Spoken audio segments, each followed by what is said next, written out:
Hi, എന്നാ ഉണ്ട് വിശേഷം? എല്ലാവർക്കും സുഖമാണോ?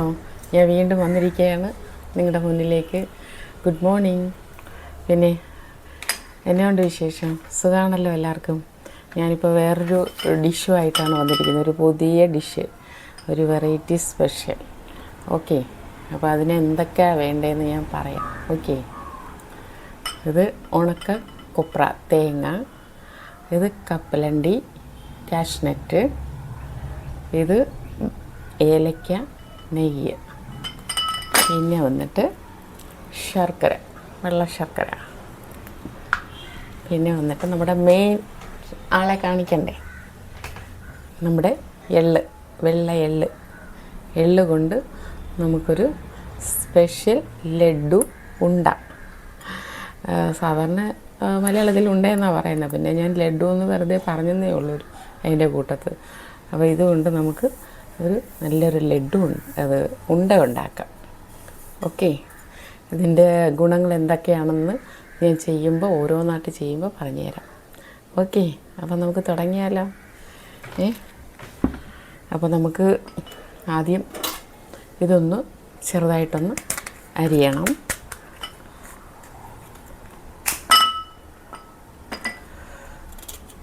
ചെറുതായിട്ടൊന്ന് അരിയണം, കാരണം നമുക്ക് മിക്സിയിൽ അടിക്കേണ്ടതാണല്ലോ. അപ്പം ഒന്ന് ചെറുതായിട്ട് അരിഞ്ഞു കഴിഞ്ഞാൽ നമുക്ക് നല്ല പെട്ടെന്ന് അരിഞ്ഞ് കിട്ടും. ഓക്കെ, ഇതെല്ലാം നമുക്ക് ചൂടാക്കിയിട്ടേ അരച്ചെടുക്കാൻ പറ്റൂ. ഓക്കെ, നല്ല കൊപ്രയായിരിക്കണം, നല്ല ഉണങ്ങിയ തേങ്ങ വേണം, എങ്കിൽ നമുക്ക് ചീത്തയാകാതെ ഇരിക്കും.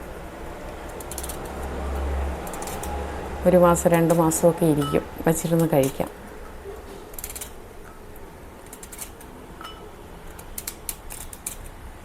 എല്ലാവരും പണ്ടൊക്കെ അമ്മമാരൊക്കെ അരിയുണ്ട, ഇപ്പോഴും ഉണ്ട്, അരിയുണ്ട ഉണ്ടാക്കിയിട്ടുണ്ട് അരി വെച്ച്. ഇത് നമുക്ക് വെള്ള എള്ള് വെച്ചതിന് ഗുണങ്ങൾ ഒരുപാടുണ്ട്. ഓക്കെ, അപ്പം നമുക്കത് വെച്ചൊന്ന് ഉണ്ടാക്കി നോക്കാം എങ്ങനെയാണ്. നമ്മളെല്ലാം പരീക്ഷിക്കണമല്ലോ, കഴിക്കണമല്ലോ. ഗുണങ്ങൾ ശരീരത്തിന് എന്താ വേണ്ടതെന്ന് അതാ നോക്കി കഴിക്കേണ്ടത്.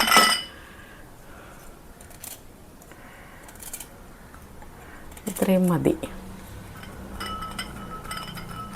ഓക്കെ, ഇത്രയും മതിയാവും.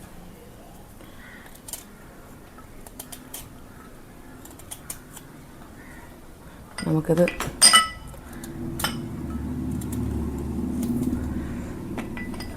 ഫ്രീസറിലോട്ട് വയ്ക്കാം. ഫ്രീസറിൽ നമുക്ക് ആവശ്യമുള്ളപ്പം വേറെ എന്തിനെങ്കിലും നമുക്ക് എടുക്കാമല്ലോ. നല്ല ഉണക്ക തേങ്ങ അരിക്കണം കേട്ടോ, കൊപ്ര പോലെ അരിക്കണം.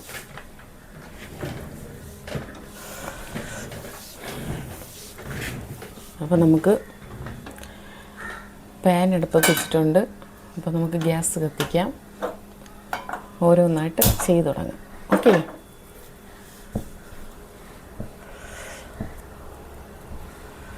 ചൂട് ഭയങ്കര ചൂടാണ്. നിങ്ങൾക്കും നല്ല ചൂടുണ്ടാകുമെന്ന് ഞാൻ വിശ്വസിക്കുന്നു. മറ്റേ ഗ്രാമപ്രദേശത്ത്, മറ്റേ നാട്ടിൻപുറം, അവിടെയൊക്കെ കുറച്ചൊക്കെ ചൂടിന് കുറവുണ്ടായിരിക്കും. കാരണം അവിടെയൊക്കെ നല്ല മരങ്ങളും നല്ല ഇതൊക്കെ ഉണ്ടല്ലോ, തണുത്ത അന്തരീക്ഷം, വയലിൻ്റെ.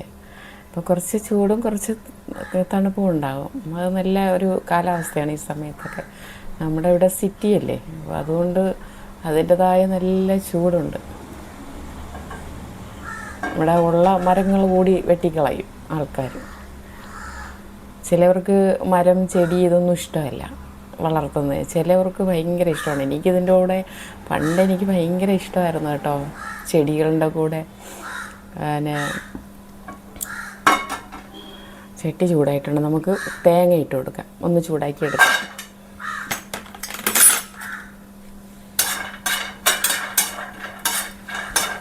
നമുക്ക് ശകലം തീ കുറച്ച് വയ്ക്കാവേ. വെറുതെ എല്ലാം ഒന്ന് ഇരിക്കണ്ടേ, അതിന് വേണ്ടിയിട്ട് നമ്മളൊന്ന് ചൂടാക്കി എടുക്കുന്നത് നല്ലതാണ്. പെട്ടെന്ന് ചീത്തയാവില്ല. 1 മാസം 2 മാസമൊക്കെ നമുക്ക് വെച്ചിരുന്ന് കഴിക്കാൻ പറ്റും, പുറത്തായാലും ഫ്രിഡ്ജിലായാലും.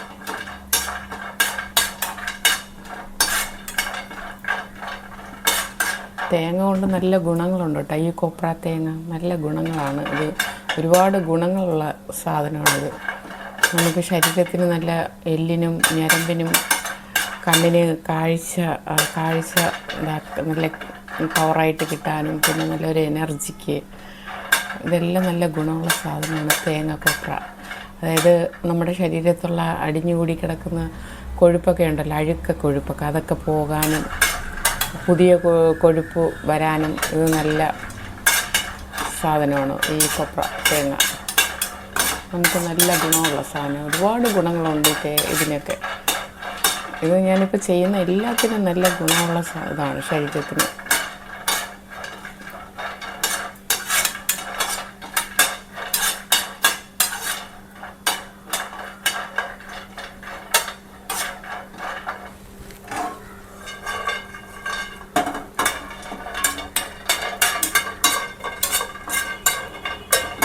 ചെറുതായിട്ടൊന്ന് ചൂടാക്കിയാൽ മതി. കാണുന്നുണ്ടോ?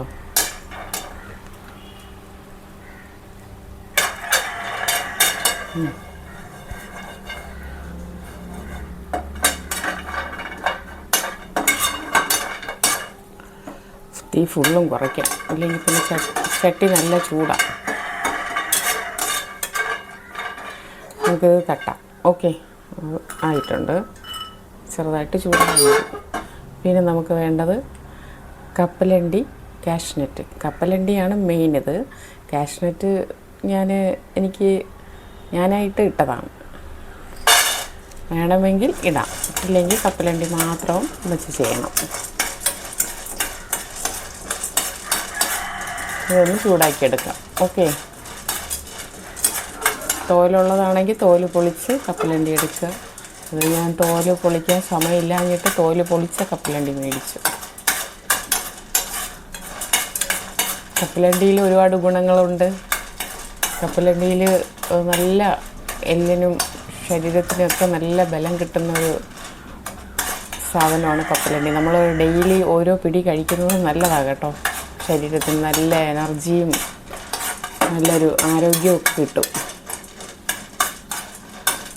നല്ലതാണ് കപ്പലണ്ടി എന്ന് പറയുന്നത്. അതിലൊരുപാട് ഗുണങ്ങൾ അടങ്ങിയിട്ടുണ്ട്. കുറച്ച് കാര്യങ്ങൾ എനിക്കറിയാമെന്നുള്ള പറയാം. പക്ഷേ ഇതൊക്കെ അറിയുന്ന ഡോക്ടർമാരൊക്കെ ഉണ്ട് ആയുർവേദത്തിലൊക്കെ, അതൊക്കെ നന്നായിട്ട് അറിയാം.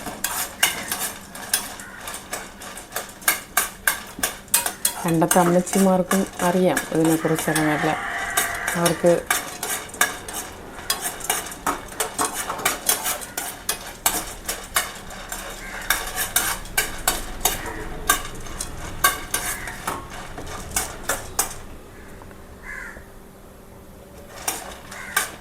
ഞാൻ ഡോറടച്ചില്ല എന്ന് തോന്നുന്നു.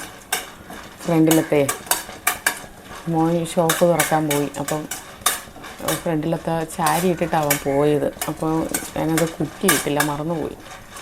ഇതൊന്ന് ആക്കിയിട്ട് പോയി കുറ്റിയിട്ടിട്ട് വരാം. ഓക്കെ, നമ്മൾ അടുക്കളയിൽ ഇരിക്കുമ്പോൾ അറിയാമല്ലോ, ആര് വരുന്നു പോകണമെന്ന് നമുക്ക് അറിയാൻ പറ്റില്ല. ഇത് നമുക്ക് മതി കേട്ടോ. ചൂടായിട്ടുണ്ട്.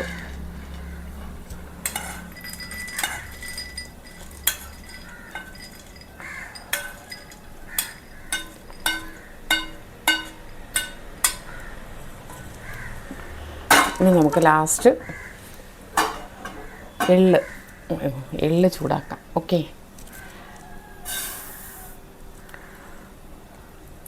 എള്ളും ഏലക്കയും കൂടെ ഇടാം. ഒരു 7-8 ഏലക്ക. ഇത് ചെറിയ തീയിൽ തന്നെ വെച്ച് ചൂടാക്കാം. ചെറുതായിട്ട് ചൂടായാൽ മതി. കളർ ഒരു കരിഞ്ഞൊന്നും പോകരുത് കേട്ടോ. ചെറിയ തീയിൽ വെച്ച് ചൂടാക്കുക, അല്ലെങ്കിൽ ടേസ്റ്റിന് വ്യത്യാസം ഉണ്ടാവും.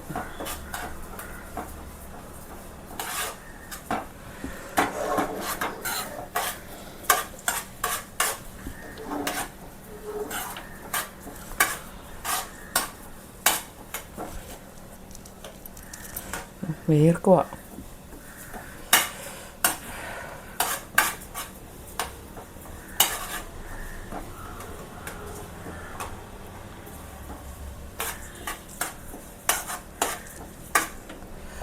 ഇതും കൂടി ആക്കി വെച്ചിട്ട് പോയി ഡോറടയ്ക്കാം.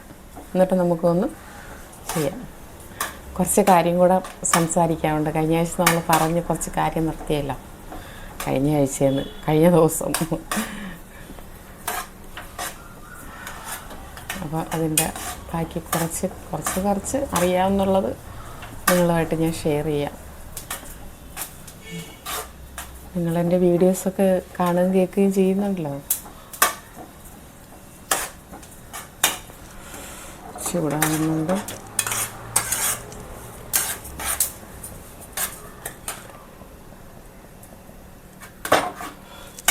കൂടെ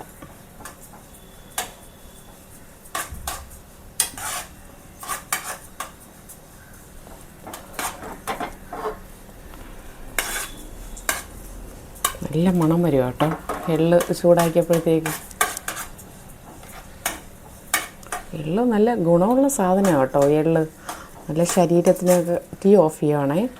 ശരീരത്തിനൊക്കെ നല്ല ഉന്മേഷവും നല്ല ആരോഗ്യവും, പിന്നെ കഴുത്ത് വേദന, നടുവ് വേദന, പിന്നെ മുട്ടുവേദന, ഇതിനൊക്കെ നല്ലതാണ് ഈ പറഞ്ഞ സാധനങ്ങളൊക്കെ. അതുകൊണ്ടാണ് ഇത് നമ്മൾ ഉണ്ടാക്കി വെച്ചിട്ട് ഉണ്ടയാക്കി വച്ച് കഴിഞ്ഞാൽ നമുക്ക് രാവിലെ ഒരെണ്ണം, വൈകിട്ട് ചായേൻ്റെ കൂടെ ഒരെണ്ണം നമുക്കെടുത്ത് കഴിക്കാം. നല്ല എനർജി കിട്ടും. പിന്നെ ഒരു 80 വയസ്സായവരൊക്കെ ഇത് 80 വയസ്സുള്ളവർ കഴിക്കുവാണെങ്കിൽ ഒരു 20 വയസ്സിൻ്റെ ഒരു എനർജിയും ഒരു എന്നതാ പറയുന്നത്, ഒരു ഉന്മേഷവും പിന്നെ ആരോഗ്യവും അസുഖമൊന്നും ഉണ്ടാവില്ല. നമ്മൾ കൂളായിട്ട് നല്ല പയർ പോലെ നടന്നു പോകും. 80 വയസ്സായവർ 20 വയസ്സിലേക്ക് പോകുമെന്നാണ് അതിൻ്റെ അർത്ഥം. ഓക്കെ, അപ്പം നിങ്ങളത് ഉണ്ടാക്കി കഴിക്കുക. കഴിച്ചിട്ടുള്ളവരാണെങ്കിൽ അതിൻ്റെ ഗുണങ്ങൾ നിങ്ങൾക്കറിയാമല്ലോ. അപ്പോൾ ഇത് നമുക്ക് തട്ടാം.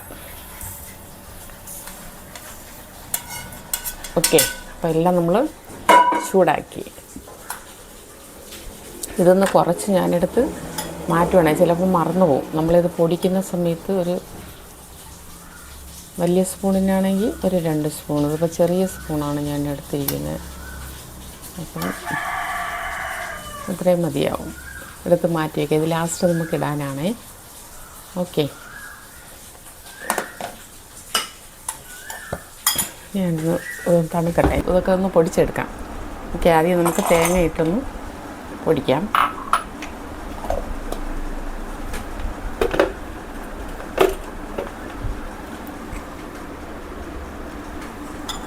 പൊടിച്ചിട്ടുണ്ട് തേങ്ങ, കണ്ടോ? നമുക്ക് പാത്രത്തിലോട്ട് മാറ്റാം. നല്ല ഉണക്കായതുകൊണ്ട് പൊടിയാൻ ഇച്ചിരി പാടാണ് കേട്ടോ, കൊപ്രയല്ലേ. കുറച്ചുകൂടെ കുഞ്ഞാക്കി അരിയുന്നത് ചെയ്യുന്നവർ നല്ലതാണ്.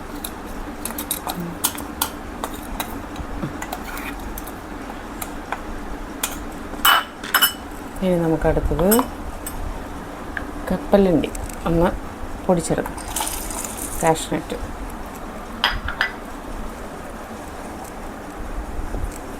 പൊടിച്ചായിരുന്നു, പക്ഷെ കാണിക്കാൻ പറ്റിയില്ല, മറന്നുപോയി. അപ്പോൾ അത് നിങ്ങൾക്ക് മിക്സീൻ്റെ സൗണ്ട് കേൾക്കണ്ടെന്ന് വെച്ചിട്ടാണ് അപ്പോൾ ഓഫ് ചെയ്യുന്നത് കേട്ടോ. അപ്പം ഈ ഇതിൻ്റെ തേങ്ങേൻ്റെ കൂടെ തന്നെ ഞാൻ അത് തട്ടിയായിരുന്നു.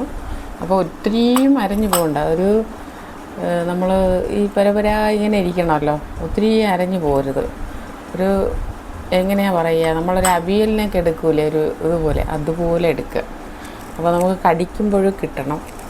ഉണ്ട അറിയാമല്ലോ, അരി ഉണ്ടാക്കുന്ന അങ്ങനെ. അതുപോലെ നമുക്കിനി എള്ള് പൊടിച്ചെടുക്കാം. ഓക്കെ,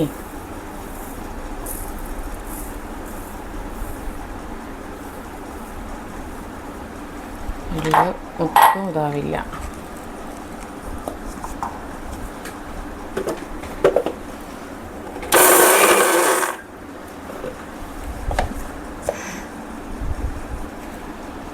ഇനിയും പൊടിയാനുണ്ട് കുറച്ചുകൂടെ.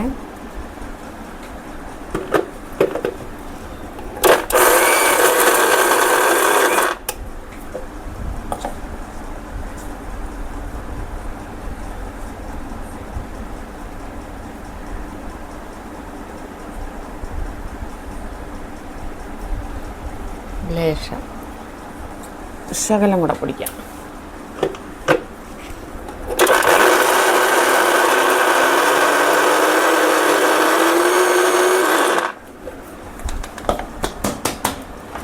നമുക്ക് ഇതൊന്ന് മാറ്റിയേക്കാം. കുറച്ച് വെള്ളം കൂടെ ഉണ്ട്.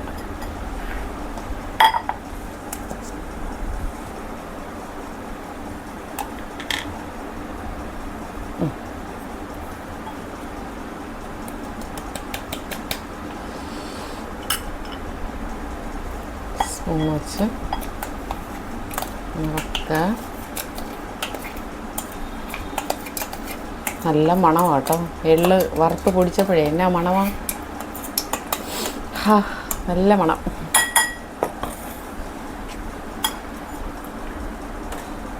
ഇതും കൂടെ ഒന്ന് പൊടിച്ചെടുക്കാം. ഓക്കെ. എന്തോ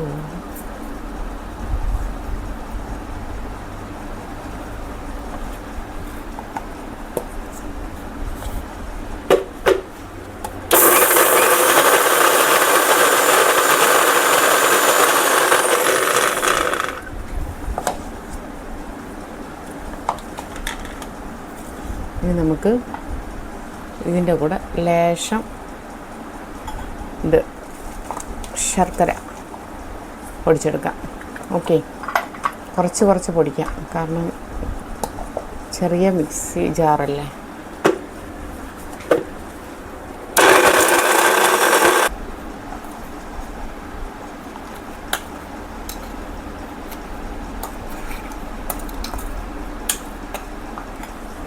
ശകലം കൂടെ ഉണ്ട്.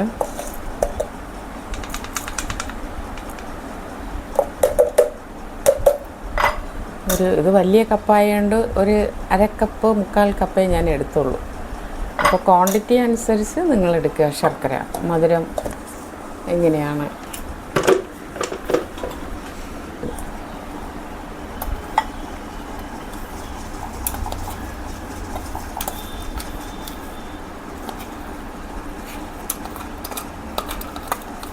നന്നായിട്ട് ഇതിൽ വെച്ച് കുഴയ്ക്കാൻ പറ്റുമെന്ന് തോന്നുന്നില്ല.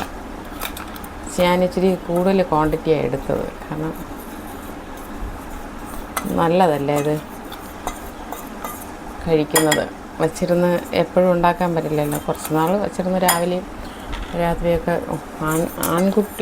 ആണുങ്ങൾക്ക് നല്ലതാണ് കൂടുതൽ കേട്ടോ. ഇത് ആണുങ്ങൾക്ക് നല്ലതാണ്. മസിലിനും ഇതിനൊക്കെ നല്ലതാണ്. നല്ല ആരോഗ്യവും നല്ല എല്ലിനും അവർക്ക് നല്ല ഉന്മേഷവും കിട്ടും. അതുപോലെ തന്നെ പെണ്ണുങ്ങൾക്കും. അതായത് അസുഖങ്ങൾ വലുതായിട്ടുണ്ടാവില്ല, ആരോഗ്യത്തോടെ ഇരിക്കാം. ഓക്കെ. അപ്പം ഇതെല്ലാം പൊടിച്ച് കൊണ്ടുവന്നിട്ടുണ്ട്. നമുക്കിത് അങ്ങോട്ട് വയ്ക്കാം. ഓക്കെ. ഞാൻ പൊടിച്ച് കൊണ്ടുവന്നിട്ടുണ്ട്. ഇനി നമുക്ക് സെറ്റ് ചെയ്യേണ്ടതല്ല. അപ്പോൾ ഇതിൽ വരാമെന്ന് വെച്ചാൽ വന്നത്, കുഴയ്ക്കാമെന്ന് വെച്ച് വന്നപ്പോഴത്തേക്ക് ഇതിൽ പറ്റില്ല. അപ്പോൾ ഇതിലും പറ്റുമെന്ന് നമുക്ക് നോക്കാം. ഇച്ചിരി ക്വാണ്ടിറ്റി ഉള്ളത് കൊണ്ട് നമുക്കതെല്ലാം മിക്സ് ചെയ്യണ്ടേ.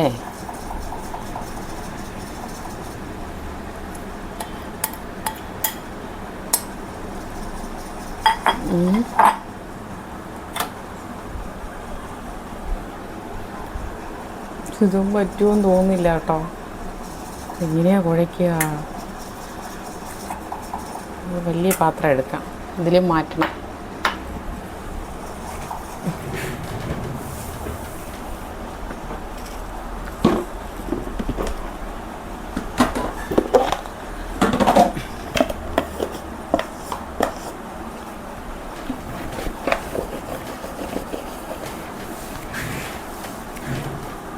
നമുക്ക് ഇതിലേക്ക് തട്ടാം.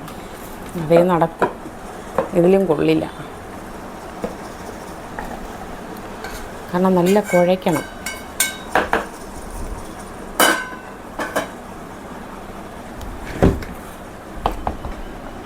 ഇനി കപ്പലണ്ടി തേങ്ങ പൊടിച്ച് വെച്ചിട്ടുണ്ട്, അതുകൂടാ.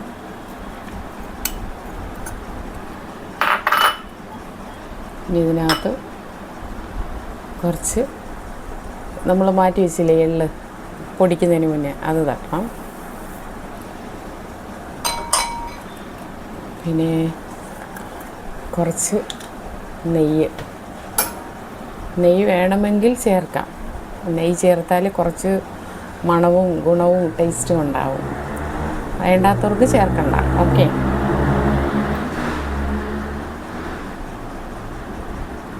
ശകലം ചേർത്താൽ മതി.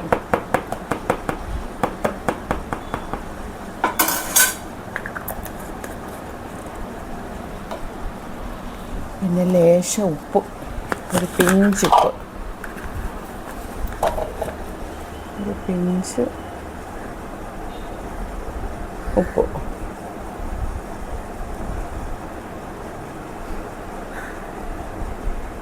മതി. ഒരു പിഞ്ചുപ്പ് ചേർത്താൽ മതി കേട്ടോ. കൈ വെച്ച് ഉള്ളി ഇങ്ങനെ എടുത്താൽ മതി. അത് മധുരമൊക്കെ ഒന്ന് ബാലൻസ് ചെയ്യാനായിട്ടാണേ.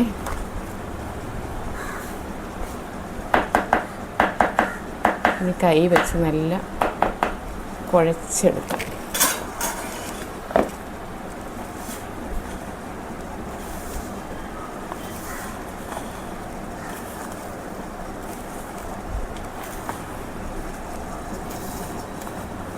എല്ലാം കൂടെ മിക്സ് ചെയ്തിട്ട് നമുക്ക് ഉണ്ടയാക്കി എടുക്കാം.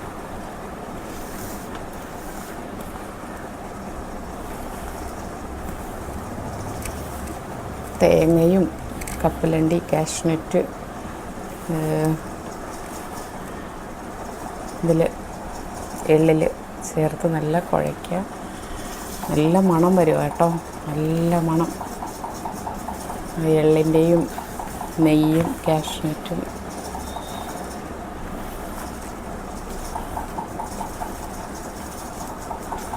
ഇതൊക്കെ നല്ല ഗുണമുള്ള സാധനമാണ്, നിസ്സാരമൊന്നുമല്ല. നമുക്ക് ആരോഗ്യത്തോടെ 80 വയസ്സ് 60 വയസ്സൊക്കെ ഉള്ളവർക്കൊക്കെ 20 വയസ്സായി ഇങ്ങനെ ഇരിക്കണ്ടേ?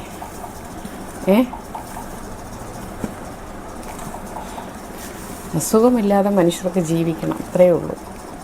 ആരോഗ്യത്തോടെ ഇപ്പോഴേ ആൾക്കാർക്ക് മുട്ടുവേദന, നടുവിന് വേദന, കഴുത്ത് വേദന, ഇതിനൊക്കെ ഗുണമുള്ള സാധനമാണിത്.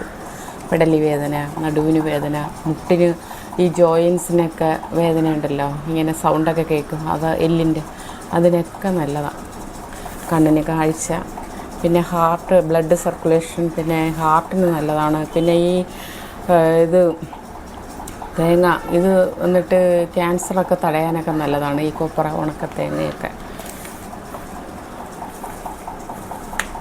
ഒരുപാട് ഗുണങ്ങളുണ്ട് എള്ളിനും തേങ്ങയ്ക്കും കപ്പലണ്ടിക്കും ഇതിനെല്ലാം.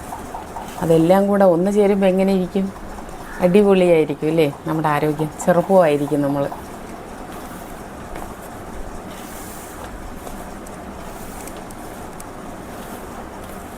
പണ്ട് കാലങ്ങളിലൊക്കെ അമ്മമാരും അച്ഛന്മാരൊക്കെ ഇതൊക്കെയാണ് കഴിച്ചിരുന്നത്. പണ്ട് കാലങ്ങളിലൊക്കെ ഈ അവലോസ് പൊടി, ഉണ്ടയൊക്കെ വെച്ചേക്കും, അവലോസ് പൊടി, പിന്നെ ഇതുപോലെ എള്ള് ഉണ്ട, അത് ഇതാക്കി വയ്ക്കും. ഇതൊക്കെ അതുകൊണ്ടാണ് അവരുടെ ആരോഗ്യം ഇന്നും നിലനിൽക്കുന്ന. 10-100 വയസ്സ്, 150 വയസ്സ്, 90 വയസ്സ് വരെയൊക്കെ ജീവിക്കുന്നത്. അതുകൊണ്ട് അവർ ആരോഗ്യത്തോടെ നടക്കുന്നത് അതുകൊണ്ടാണ്. അവരുടെ നല്ല ഫുഡ്, അന്നൊന്നും വിഷാംശമൊന്നും ഇല്ലല്ലോ. ഇന്ന് എല്ലാത്തിനും വിഷാംശമാണ്. നമ്മൾ കഴിക്കുന്ന വെള്ളത്തിന് പോലും വിഷാംശമുണ്ട്, അറിയോ? ഒന്നും മനസ്സുറപ്പിച്ച് കഴിക്കാൻ പറ്റാത്ത അവസ്ഥയാണ്.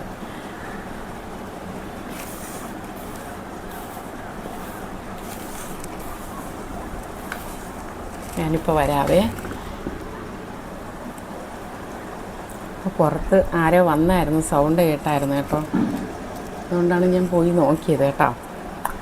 ശകലം നെയ്യൊന്ന് തിരുമ്മി കൊടുക്കാം. ഓക്കെ, അതിന് നോക്കിയില്ലല്ലോ. കണക്കിന് മധുരം, ഒരുപാട് കൂടുതലുമില്ല, ഒരുപാട് കുറവുമല്ല, ആവശ്യത്തിന്. നല്ല ഉണ്ടയാക്കി നല്ല ഉരുട്ടി, നമ്മൾ അരിയുണ്ട ഉണ്ടല്ലോ അതുപോലെ ആക്കി എടുക്കുക.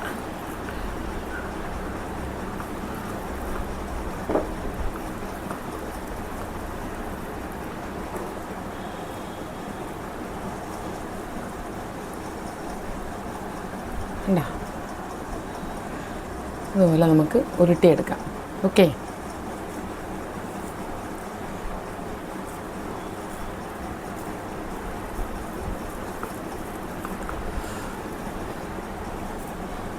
നമ്മളിതുപോലെ കഴിഞ്ഞ എപ്പിസോഡിന് അതിന് മുന്നേ ഒരു എപ്പിസോഡ് കണ്ടായിരുന്നു നിങ്ങൾ. ക്യാരറ്റ് ഗുലാബ് ജാം ഇതുപോലെ ഉരുട്ടുമായിരുന്നു ക്യാരറ്റ്. ഇത് ഉരുട്ടിയപ്പോൾ എനിക്ക് അതിൻ്റെ ഓർമ്മ വന്നു, ആ ഡിഷിൻ്റെ.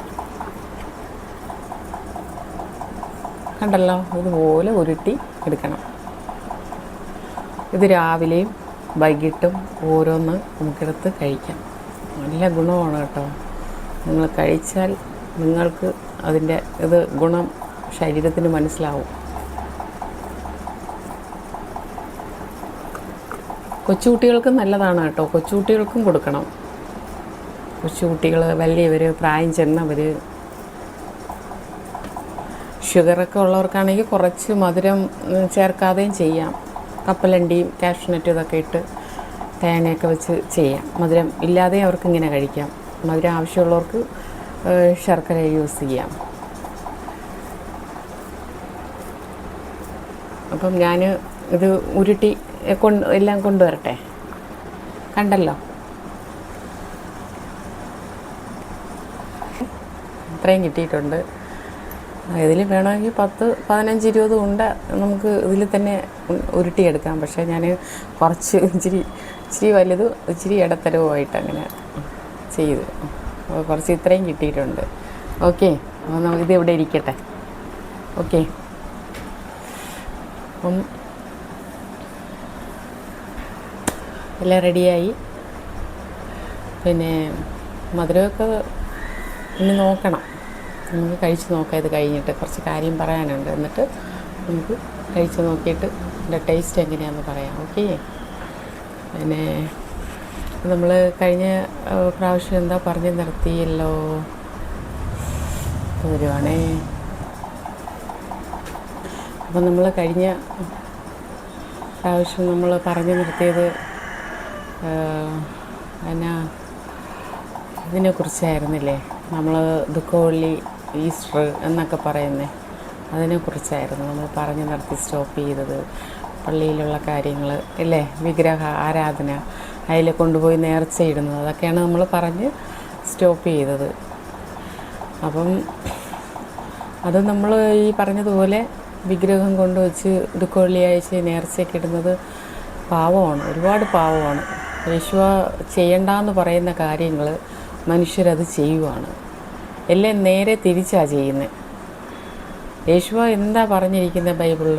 വിഗ്രഹ ആരാധന പാടില്ല, അത് ഞാൻ വെറുക്കുന്ന ഒരു ഇതാണ് എന്ന് വ്യക്തമായിട്ട് എഴുതിയിട്ടുണ്ട്. എന്നിട്ടും അവരത് മനസ്സിലാക്കാതെ അവർ വീണ്ടും വിഗ്രഹത്തിന് വെച്ച് ആരാധിച്ചു, അത് വെച്ച് പൈസ ഉണ്ടാക്കുവാണ് പള്ളികളിലെന്നല്ല, പല പല സ്ഥലങ്ങളിൽ പോലും റോഡരികിലായിരുന്നാലും ഒരു ചെറിയൊരു പള്ളി പോലെ കെട്ടിയിട്ട് അവിടെ ഒരു പുണ്യാളനെ വെച്ച് അതിൽ പൈസ ഉണ്ടാക്കുക. ഇതൊക്കെ തെറ്റാണ്. യേശുവിൻ്റെ മുന്നിൽ നിങ്ങൾക്ക് അതൊക്കെ ന്യായവിധിയിൽ പറയേണ്ടി വരും, അത് ഉറപ്പാണ്. അപ്പം നിങ്ങൾ അത് ഓർമ്മപ്പെടുത്താൻ വേണ്ടിയിട്ടാണ്, അത് വീണ്ടും നിങ്ങൾക്ക് അറിഞ്ഞുകൂടാത്തത് കൊണ്ട് പറഞ്ഞ് മനസ്സിലാക്കാൻ വേണ്ടിയാണ് യേശുവ ഇങ്ങനെയുള്ള കുറേ പേരെ എഴുന്നേൽപ്പിച്ചിട്ടുള്ളത്. പക്ഷെ ചിലവരൊന്നും ഇങ്ങനെയൊന്നും പഠിപ്പിക്കില്ല. സത്യസന്ധമായ യേശുവിനെ വിശ്വസിക്കുന്ന, ബൈബിൾ വിശ്വസിക്കുന്നവർ മാത്രമേ ഇത് പഠിപ്പിക്കത്തുള്ളൂ. അല്ലാത്തവർ, അതുകൊണ്ട് നേട്ടമുള്ളവർ ഒരിക്കലും ഇത് പഠിപ്പിക്കില്ല.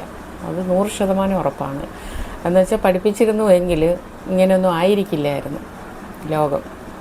അപ്പൻ പറഞ്ഞതുപോലെ തന്നെ, ആ ബൈബിളിൽ എഴുതിയിരിക്കുന്ന പോലെ തന്നെ ശബത്ത് ആചരിച്ചതിന്, ശബത്ത് വീടുകളിലും പിന്നെ ബൈബിളിൽ കൊടുത്തിരിക്കുന്ന ഉത്സവങ്ങൾ, ഇന്ന് ഇസ്രായേലിലെ യഹൂദ മക്കൾ ആ ഉത്സവങ്ങൾ ഓരോന്നായിട്ട് അവർ ഇതായിട്ടാണ് അവർ ആഘോഷിക്കുന്നത്, എന്ത് ഭംഗിയായിട്ടാണ് അവർ ആഘോഷിക്കുന്നത്, എന്തൊരു സന്തോഷമാണ്.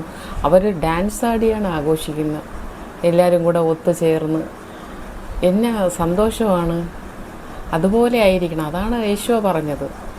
അല്ലാതെ അതൊന്ന് കുറച്ച് യഹൂദ മക്കൾക്ക് കൊടുത്ത കാര്യങ്ങളെടുത്ത് നിങ്ങളതൊന്നെടുത്ത് നിങ്ങൾ പ്രവർത്തിക്കുക, ബാക്കി ഞങ്ങൾക്കിത് വേണ്ട, ഇത് മാത്രം മതി എന്ന് പറഞ്ഞ്, അത് തെറ്റല്ലേ? അപ്പോൾ എടുക്കുന്നില്ലെങ്കിൽ ഫുള്ളും എടുക്കരുത്. നിങ്ങൾ ദശാംശം എടുക്കാൻ പാടില്ല. അതൊക്കെ യഹൂദന്മാർക്ക് കൊടുത്തതാണ്.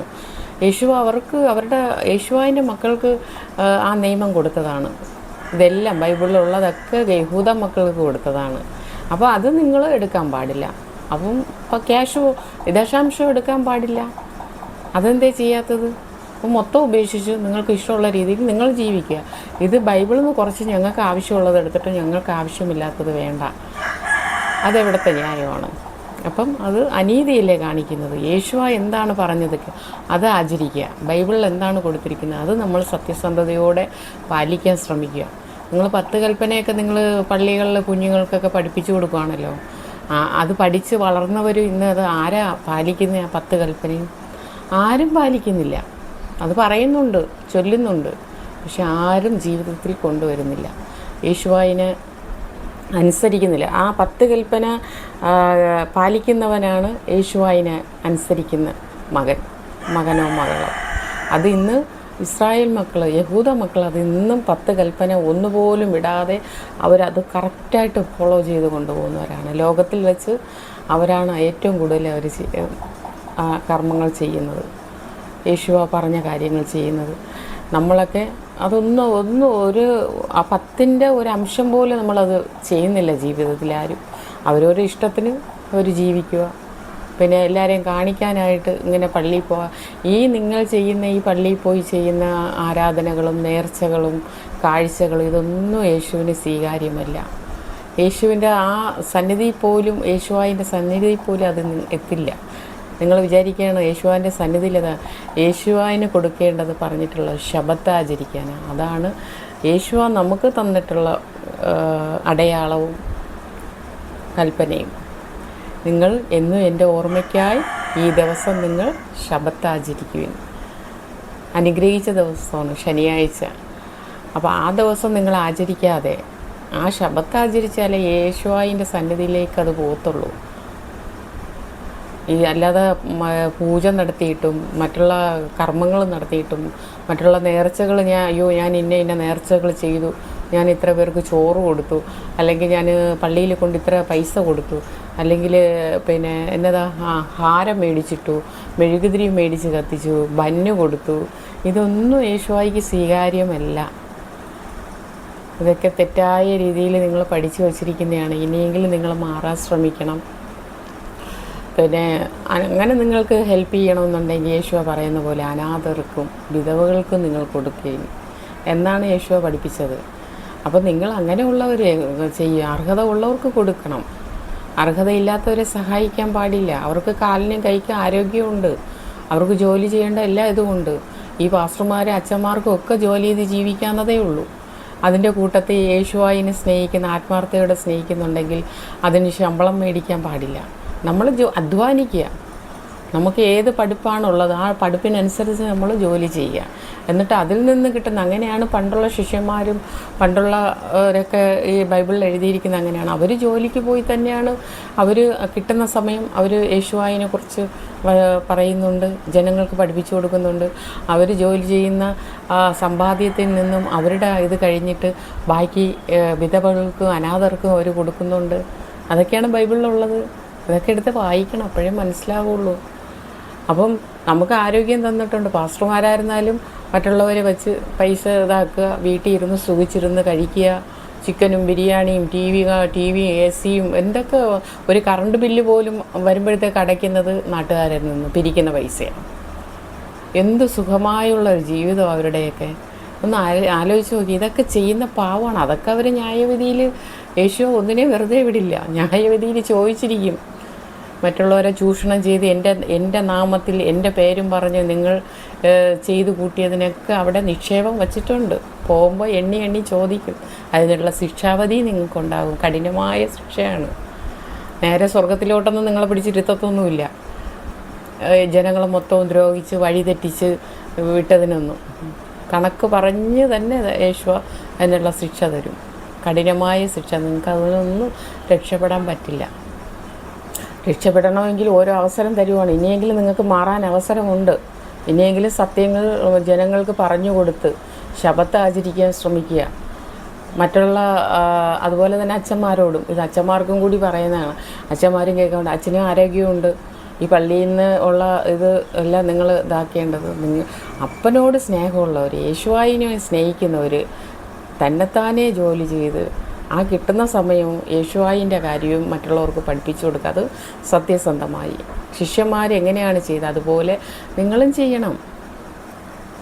അല്ലാതെ ജനങ്ങൾ അന്നന്ന് കഴിഞ്ഞ് ഒരു വീട്ടുജോലി ചെയ്തും കൂലിപ്പണിയെടുത്തും ഒക്കെ അധ്വാനിച്ച് ഒരു ഓട്ടോ ഓടിയും ബസ് ഓടിയൊക്കെ കൊണ്ടുവരുന്ന ആ പൈസയിൽ നിന്നും നിങ്ങളിങ്ങനെ പിടിച്ചു വാങ്ങിക്കാനിരുന്ന ബക്കറ്റും വലിയ പെട്ടി ബോക്സുകളും വെച്ച് പള്ളികളിലും ബന്ധക്കോസുകളിലും ഇങ്ങനെ വച്ചിരുന്നു കഴിഞ്ഞാൽ അതിൽ അവർക്ക് 100 കൂട്ടം കാര്യങ്ങളാണ് ഉള്ളത്. അവർക്ക് 100 കാര്യങ്ങൾ 100 രൂപ ഉണ്ടെങ്കിൽ അവർക്ക് എന്തെല്ലാം ചെയ്യാം. ആ പൈസ അങ്ങനെ കൊണ്ടിടുവാണ് അവർ. നിർബന്ധമാണത്. എന്നുവെച്ചാൽ നിങ്ങൾ കൊണ്ടിടണം. ബന്ധക്കോസിൽ ഭയങ്കര നിർബന്ധമാണ്, കിട്ടേ പറ്റൂ എന്നൊക്കെയാണ് പറയുന്നത്. കാരണം അതില്ലാതെ അവർക്ക് ജീവിക്കാൻ പറ്റില്ല. അവരുടെ കറണ്ട് ബില്ല് അടയ്ക്കണ്ടേ? 4000 6000 AC ഒക്കെ ഇട്ട് സൂചിച്ച് കിടന്ന് ഉറങ്ങുന്നേ. ഇല്ലെങ്കിൽ മക്കളെ വിദേശത്ത് വിട്ട് പഠിപ്പിക്കുന്നത്. അങ്ങനെ എത്രയോ ബന്ധക്കോസുകാരെ കൈയോടെ പിടിച്ചിട്ടുണ്ട്. ഏതൊക്കെ സ്ഥലത്തൊക്കെ വസ്തുക്കൾ എടുത്തിട്ട് ഏക്കർ കണക്കിന് വസ്തുക്കൾ എടുത്തിട്ട് ബിൽഡിങ് കെട്ടി വാടകയ്ക്ക് കൊടുക്കുന്നു. അങ്ങനെ എത്രയോ സ്ഥലത്ത് പിടിച്ചിട്ടുണ്ട്. ഇതൊക്കെ എത്ര ആൾക്കാർക്ക് വാർത്തയിൽ ന്യൂസിലും നേരിട്ട് കണ്ടാലും അവർ മനസ്സിലാക്കില്ല, പഠിക്കേയില്ല നമ്മുടെ ആൾക്കാർ. വീണ്ടും അതിലേട്ട് തന്നെ ദൈവം ഓരോന്നും അവരുടെ കണ്ണിൽ കാണിച്ചു കൊടുക്കുകയും ചെവിയിൽ കേൾപ്പിച്ചു കൊടുത്താലും അവരത് വിശ്വസിക്കില്ല. ആ പഴയത് തന്നെ അവരെ വിശ്വസിച്ച് അവർ പോകത്തുള്ളൂ. അപ്പോൾ ഇപ്പോൾ ഞാൻ പറയുന്നു, റീന ഫ്രാൻസിസ് പറയുന്നു, അവൾ പറയുന്നു ലൈവിലിരുന്ന്, ഇതൊക്കെ സത്യങ്ങളാണ് വിളിച്ച് പറയുന്നത്. പക്ഷെ അത് ഒരിക്കലും ആൾക്കാർ വിശ്വസിക്കില്ല, ഉൾക്കൊള്ളില്ല. മനസ്സിലായോ? അസത്യം പറയുന്നവരെയും അസത്യം പഠിപ്പിക്കുന്നവരെയും തെറ്റായ രീതിയിൽ പഠിപ്പിക്കുന്നവരെയും വഴിതിരിച്ചു വിടുന്നവരെയും മാത്രമേ അവർ വിശ്വസിക്കത്തുള്ളൂ. അതാണ് ഇന്നത്തെ ലോകം. അപ്പം അതൊക്കെ നിങ്ങൾ മാറ്റണം. സത്യവും അസത്യവും എല്ലാം നിങ്ങൾ തിരിച്ചറിയണം. അതിനുള്ള ബുദ്ധി ജ്ഞാനവും യേശുവ നിങ്ങൾക്ക് തന്നിട്ടില്ലേ? അതിനുള്ള കാഴ്ച, അതിനുള്ള ചെവിക്കുള്ള കേൾവി, ഇതെല്ലാം നിങ്ങൾക്ക് തന്നിട്ടുണ്ടല്ലോ. പിന്നെ എന്നാ പറ്റി നിങ്ങൾക്ക്? തിരഞ്ഞെടുക്ക്, ഏതാണ് നല്ലത്, ഏതാണ് സത്യം. ഞാനങ്ങനെ വർഷങ്ങൾ കൊണ്ട് ഞാനങ്ങനെ തിരഞ്ഞെടുത്തു. യേശുവായിനോട് പറഞ്ഞു, യേശുവ എന്നെ ഒത്തിരിയും പേര് വന്ന് പല സഭക്കാരെ എന്നെ വന്ന് വിളിക്കുന്നു. എനിക്ക് അതിലൊന്നും അപ്പോഴും ഞാൻ അവരെ പറയും, എൻ്റെ യേശുവ എന്നെ ഏത് വഴി കൂടെ നടത്തുന്നു ആ വഴി കൂടെ ഞാൻ പോവുള്ളെന്ന് പറഞ്ഞു. എൻ്റെ യേശുവ എന്നെ സത്യവഴി എനിക്ക് കാണിച്ചു തരും. എന്നെങ്കിലും ആ വഴി കൂടെ ഞാൻ പോകത്തുള്ളൂ. ബൈബിളൊക്കെ വായിക്കുന്നതിന് മുന്നേ ഞാൻ ആഗ്രഹിച്ചിരുന്നത് എൻ്റെ യേശുവയ്ക്ക് അറിയാം. മുന്നമേ ഞാൻ ആഗ്രഹിച്ചിരുന്നു. ഞാൻ ഈ ആക്സിഡൻറ്റ് പറ്റുന്നതിന് മുമ്പേ ആയിരുന്നാൽ പോലും ഞാനിത് ആഗ്രഹിച്ചിരുന്നു. നടന്ന് പള്ളിയിലൊക്കെ പോകുന്ന സമയം ബന്ധക്കോസുകാരും മറ്റുള്ള സഭക്കാരും ഒക്കെ വന്ന് എന്നെ നിർബന്ധിച്ചു. ഞാൻ പറഞ്ഞില്ല, ഒരിക്കലും ഇല്ല. എൻ്റെ യേശുവ എന്നെ സത്യവഴി കൂടെ എന്നെ എന്തെങ്കിലും നടത്തിക്കും, അതിന് വേണ്ടിയിട്ട് ഞാൻ കാത്തിരിക്കുകയാണെന്ന് പറഞ്ഞു. ഞാൻ പോയില്ല. അപ്പം പിന്നീടാണ് എനിക്ക് ആക്സിഡൻറ്റ് പറ്റി. പിന്നീടാണ് ഞാൻ ബൈബിൾ വായിക്കാൻ തുടങ്ങി. എൻ്റെ ആബച്ചീനെ, എൻ്റെ യേശുവായിനെ ഞാൻ അറിയാൻ തുടങ്ങി. എൻ്റെ ജീവിതത്തിൽ അറിയോ സത്യങ്ങൾ ഞാൻ ബൈബിളിൽ നിന്നും ഞാൻ പല വീഡിയോസിൽ ഞാൻ പറഞ്ഞിട്ടുണ്ട്. കഴിഞ്ഞ വീഡിയോസിൽ ഒത്തിരിയിലും പറഞ്ഞിട്ടുണ്ട്. ഞാൻ എങ്ങനെ മാറി, എങ്ങനെ ഇങ്ങനെ ആയി, എന്നെ ആര് മാറ്റി? മനുഷ്യരല്ല എന്നെ മാറ്റിയത്, എൻ്റെ യേശുവ, ജീവനുള്ള സ്വർഗത്തിലിരിക്കുന്ന എൻ്റെ ആബ എന്നെ മാറ്റിയത്. ബൈബിളിൽ കൂടെ എൻ്റെ മനസ്സും കണ്ണും തുറപ്പിച്ചത്. സത്യം തിരിച്ചറിഞ്ഞ് ഞാൻ അതിലാണ്. മനുഷ്യരെ ലോകം പഠിപ്പിക്കുന്നതെല്ലാം കള്ളത്തരങ്ങളാണ്. അതിൽ ചിലപ്പോൾ 100-ൽ 1 or 2 പേര് മാത്രമായിരിക്കും നല്ലത് പഠിപ്പിക്കുന്നത്, സത്യങ്ങൾ പഠിപ്പിക്കുന്നത്. പക്ഷെ അതാരും ചെവി കൊള്ളില്ല. കള്ളങ്ങൾ പഠിപ്പിക്കുന്നവരുടെ പിന്നാലെ ജനങ്ങൾ പോകത്തുള്ളൂ. എത്രയോ വർഷം കൊണ്ട് 7 വർഷം കൊണ്ട് റീന ലൈവിലിരുന്ന് അവിടെ ഇരുന്ന് ഇസ്രായേലിൽ യേശു അവളെ എടുത്ത് അവിടെ പ്രയോഗിക്കുക ചെയ്യുന്നത്. അതിന് വേണ്ടിയിട്ട് മാത്രം അവളെ എടുത്തിരിക്കുന്നത് അവിടെ. സത്യം എന്ന് പറഞ്ഞതുപോലെ ഇത്രയും വർഷം അവൾ പറഞ്ഞിട്ടും കുറേ പേര് മാറി, ലക്ഷക്കണക്കിന് ആൾക്കാർ മാറിയിട്ടുണ്ട്. പിന്നെ ഇപ്പോൾ എനിക്കറിയാവുന്ന കാര്യങ്ങൾ ഞാനിപ്പോൾ ചെറുതായിട്ട് നിങ്ങൾക്ക് പറഞ്ഞു തരുന്നു. അത് കുറേ പേർക്ക് കൂടുതൽ ഹിന്ദുക്കൾക്ക് അത് വിശ്വാസമാണ്. ഹിന്ദുക്കളിൽ ഞാൻ പറഞ്ഞപ്പോൾ അവരത് കേട്ടുകൊണ്ടിരിക്കുക. അവർ ക്രിസ്ത്യാനികൾക്ക് അവരെക്കാളും ഹിന്ദുക്കളാണ് കൂടുതൽ യേശുവായിനെ വിശ്വസിക്കുന്നവർ. അപ്പോൾ ഞാൻ ഇങ്ങനെയൊക്കെ ഓരോ കാര്യങ്ങൾ പറയുമ്പോൾ അവർ പറയണം ഞങ്ങളുടെ ബൈബിൾക്ക് ഞങ്ങളുടെ ഇതിൽ ബൈബിൾ ഇവരുടെ ഇതുണ്ടല്ലോ ഗീത ഇതിലൊക്കെ അതിലും അത് അവർ ഇതുപോലെ തന്നെയാണ് പറഞ്ഞിരിക്കുന്നത്. കുറേ കാര്യങ്ങളൊക്കെ ഏകദേശം ഒന്ന് തന്നെയാണ് എന്നൊക്കെ അവർ പറയുന്നത്. യേശുവായിൻ്റെ കാര്യം പറയുമ്പോൾ അവരിങ്ങനെ എന്തോ ഭയങ്കര ഒരു ആകാംക്ഷയോടെയാണ് കേട്ടിരിക്കുന്നത്. അവരത്രയും ഇഷ്ടത്തോടെയാണ് കേൾക്കുന്നത്. അവർ പറയുന്നു ഞങ്ങൾക്ക് അത് കേൾക്കാൻ വേണ്ടി എന്ത് ഇഷ്ടമാണെന്നറിയോ മിനി എന്നൊക്കെ പറയുന്നത്. കടയിൽ വന്ന് എത്രയോ പേര് എൻ്റെ അടുത്ത് ചോദിച്ചിട്ടുണ്ട്. അവർ മടി കൂടാതെ അവിടെ ചെയറിലിരുന്ന് കേട്ടിട്ടുണ്ട്. പക്ഷെ നമ്മുടെ ക്രിസ്ത്യാനികൾ പലരും ഷോപ്പിൽ വരാറുണ്ട് കേട്ടോ. അപ്പോൾ എന്നോട് ഈ തലക്കെട്ട് ചോദിക്കും, എന്നോട് ഇതെന്നാ ഇങ്ങനെ കെട്ടിയിരിക്കുന്നത് എന്നൊക്കെ ചോദിക്കും. അപ്പോൾ ഞാൻ അവരോട് പറയും ഇതിനൊരു അർത്ഥമുണ്ട്, ഞാൻ ഫാഷന് വേണ്ടിയല്ല കെട്ടിയത്. യഹൂദ മക്കൾ കെട്ടുന്ന പോലെ അവരെങ്ങനെയാണ് ഫോളോ ചെയ്യുന്നത് അത് എനിക്കും കെട്ടണമെന്ന് ആഗ്രഹിച്ചു.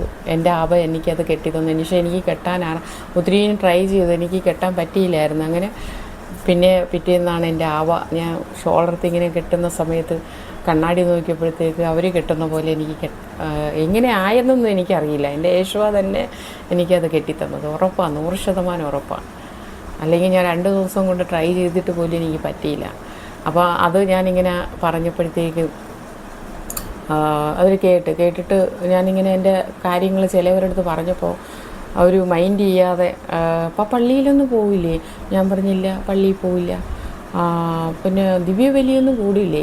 ഞാൻ പറഞ്ഞില്ല, കൂടില്ല. ഞാൻ അതിന് പകരം എൻ്റെ യേശുവ ബൈബിളിൽ എന്താ പറഞ്ഞിരിക്കുന്നത്? ശബത്ത് ആചരിക്കാൻ. അത് ഞാൻ ശനിയാഴ്ച, വെള്ളിയാഴ്ച വൈകിട്ട് സൂര്യാസ്തമയം തുടങ്ങി ശനിയാഴ്ച വൈകിട്ടാണ് തീരുന്നത്. അപ്പം അന്നാണ് ഞാൻ ശബത്ത് ആചരിക്കുന്ന വീട്ടിൽ. അതാണ് യേശുവ എന്ത് പറയുന്നു അതേ ഞാൻ ചെയ്യാവുള്ളൂ. അല്ലാതെ പള്ളിയിലെ അച്ഛന്മാരും പാസ്റ്റർമാരും മറ്റുള്ളവരും പറയുന്നതല്ല നമ്മൾ അനുസരിക്കേണ്ടത്. അവർക്കൊന്നും അറിയില്ല, അവർ തെറ്റായ രീതിയിൽ പഴിവരും. മനഃപൂർവ്വമാണോ അത് അറിഞ്ഞു വെച്ചിട്ട് ഇങ്ങനെ മനുഷ്യരെ വഴി തെറ്റിക്കുന്നതാണോ? രണ്ടുമായിരിക്കും. ലക്ഷ്യം കാണുമല്ലോ അവർക്ക്. ചിലവർ അറിഞ്ഞുകൂടാതായിരിക്കും, ചിലവർ അറിഞ്ഞിട്ട് ചെയ്യുന്നതായിരിക്കും. അതൊക്കെ യേശുവായിക്കറിയാം. അതൊക്കെ അവരോട് ചോദിച്ചോളും. അപ്പോൾ ഞാനിങ്ങനെ പറഞ്ഞപ്പോഴത്തേക്ക് അയ്യോ അങ്ങനെ പള്ളിയിൽ പോകണില്ലെന്ന് അവർക്കെന്തോ എൻ്റെ അടുത്ത് എന്തോ ഒരു മുഖം ഒരുമാതിരി പോയി. അപ്പോൾ ഞാനതവർ ശ്രദ്ധിച്ചായിരുന്നു. പിന്നെ ഞാൻ പറയുന്നത് ഇവർ ചെവി കൊള്ളുന്നില്ല.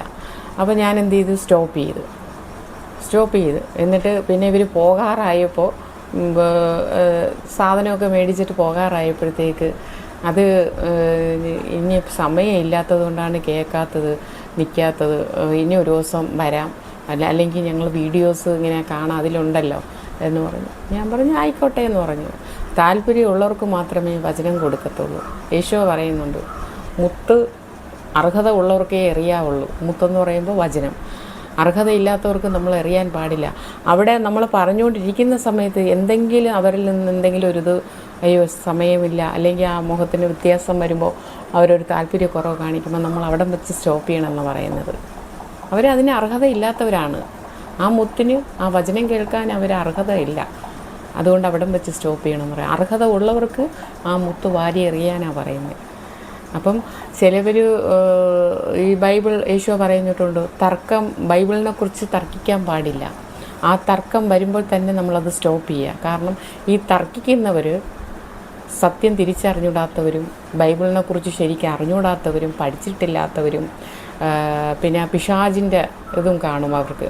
അപ്പം പിശാചിൻ്റെ ഇതുള്ളവർക്കാണ് ഈ ബൈബിളിനെ കുറിച്ച് അവർ തർക്കിക്കുന്നത്.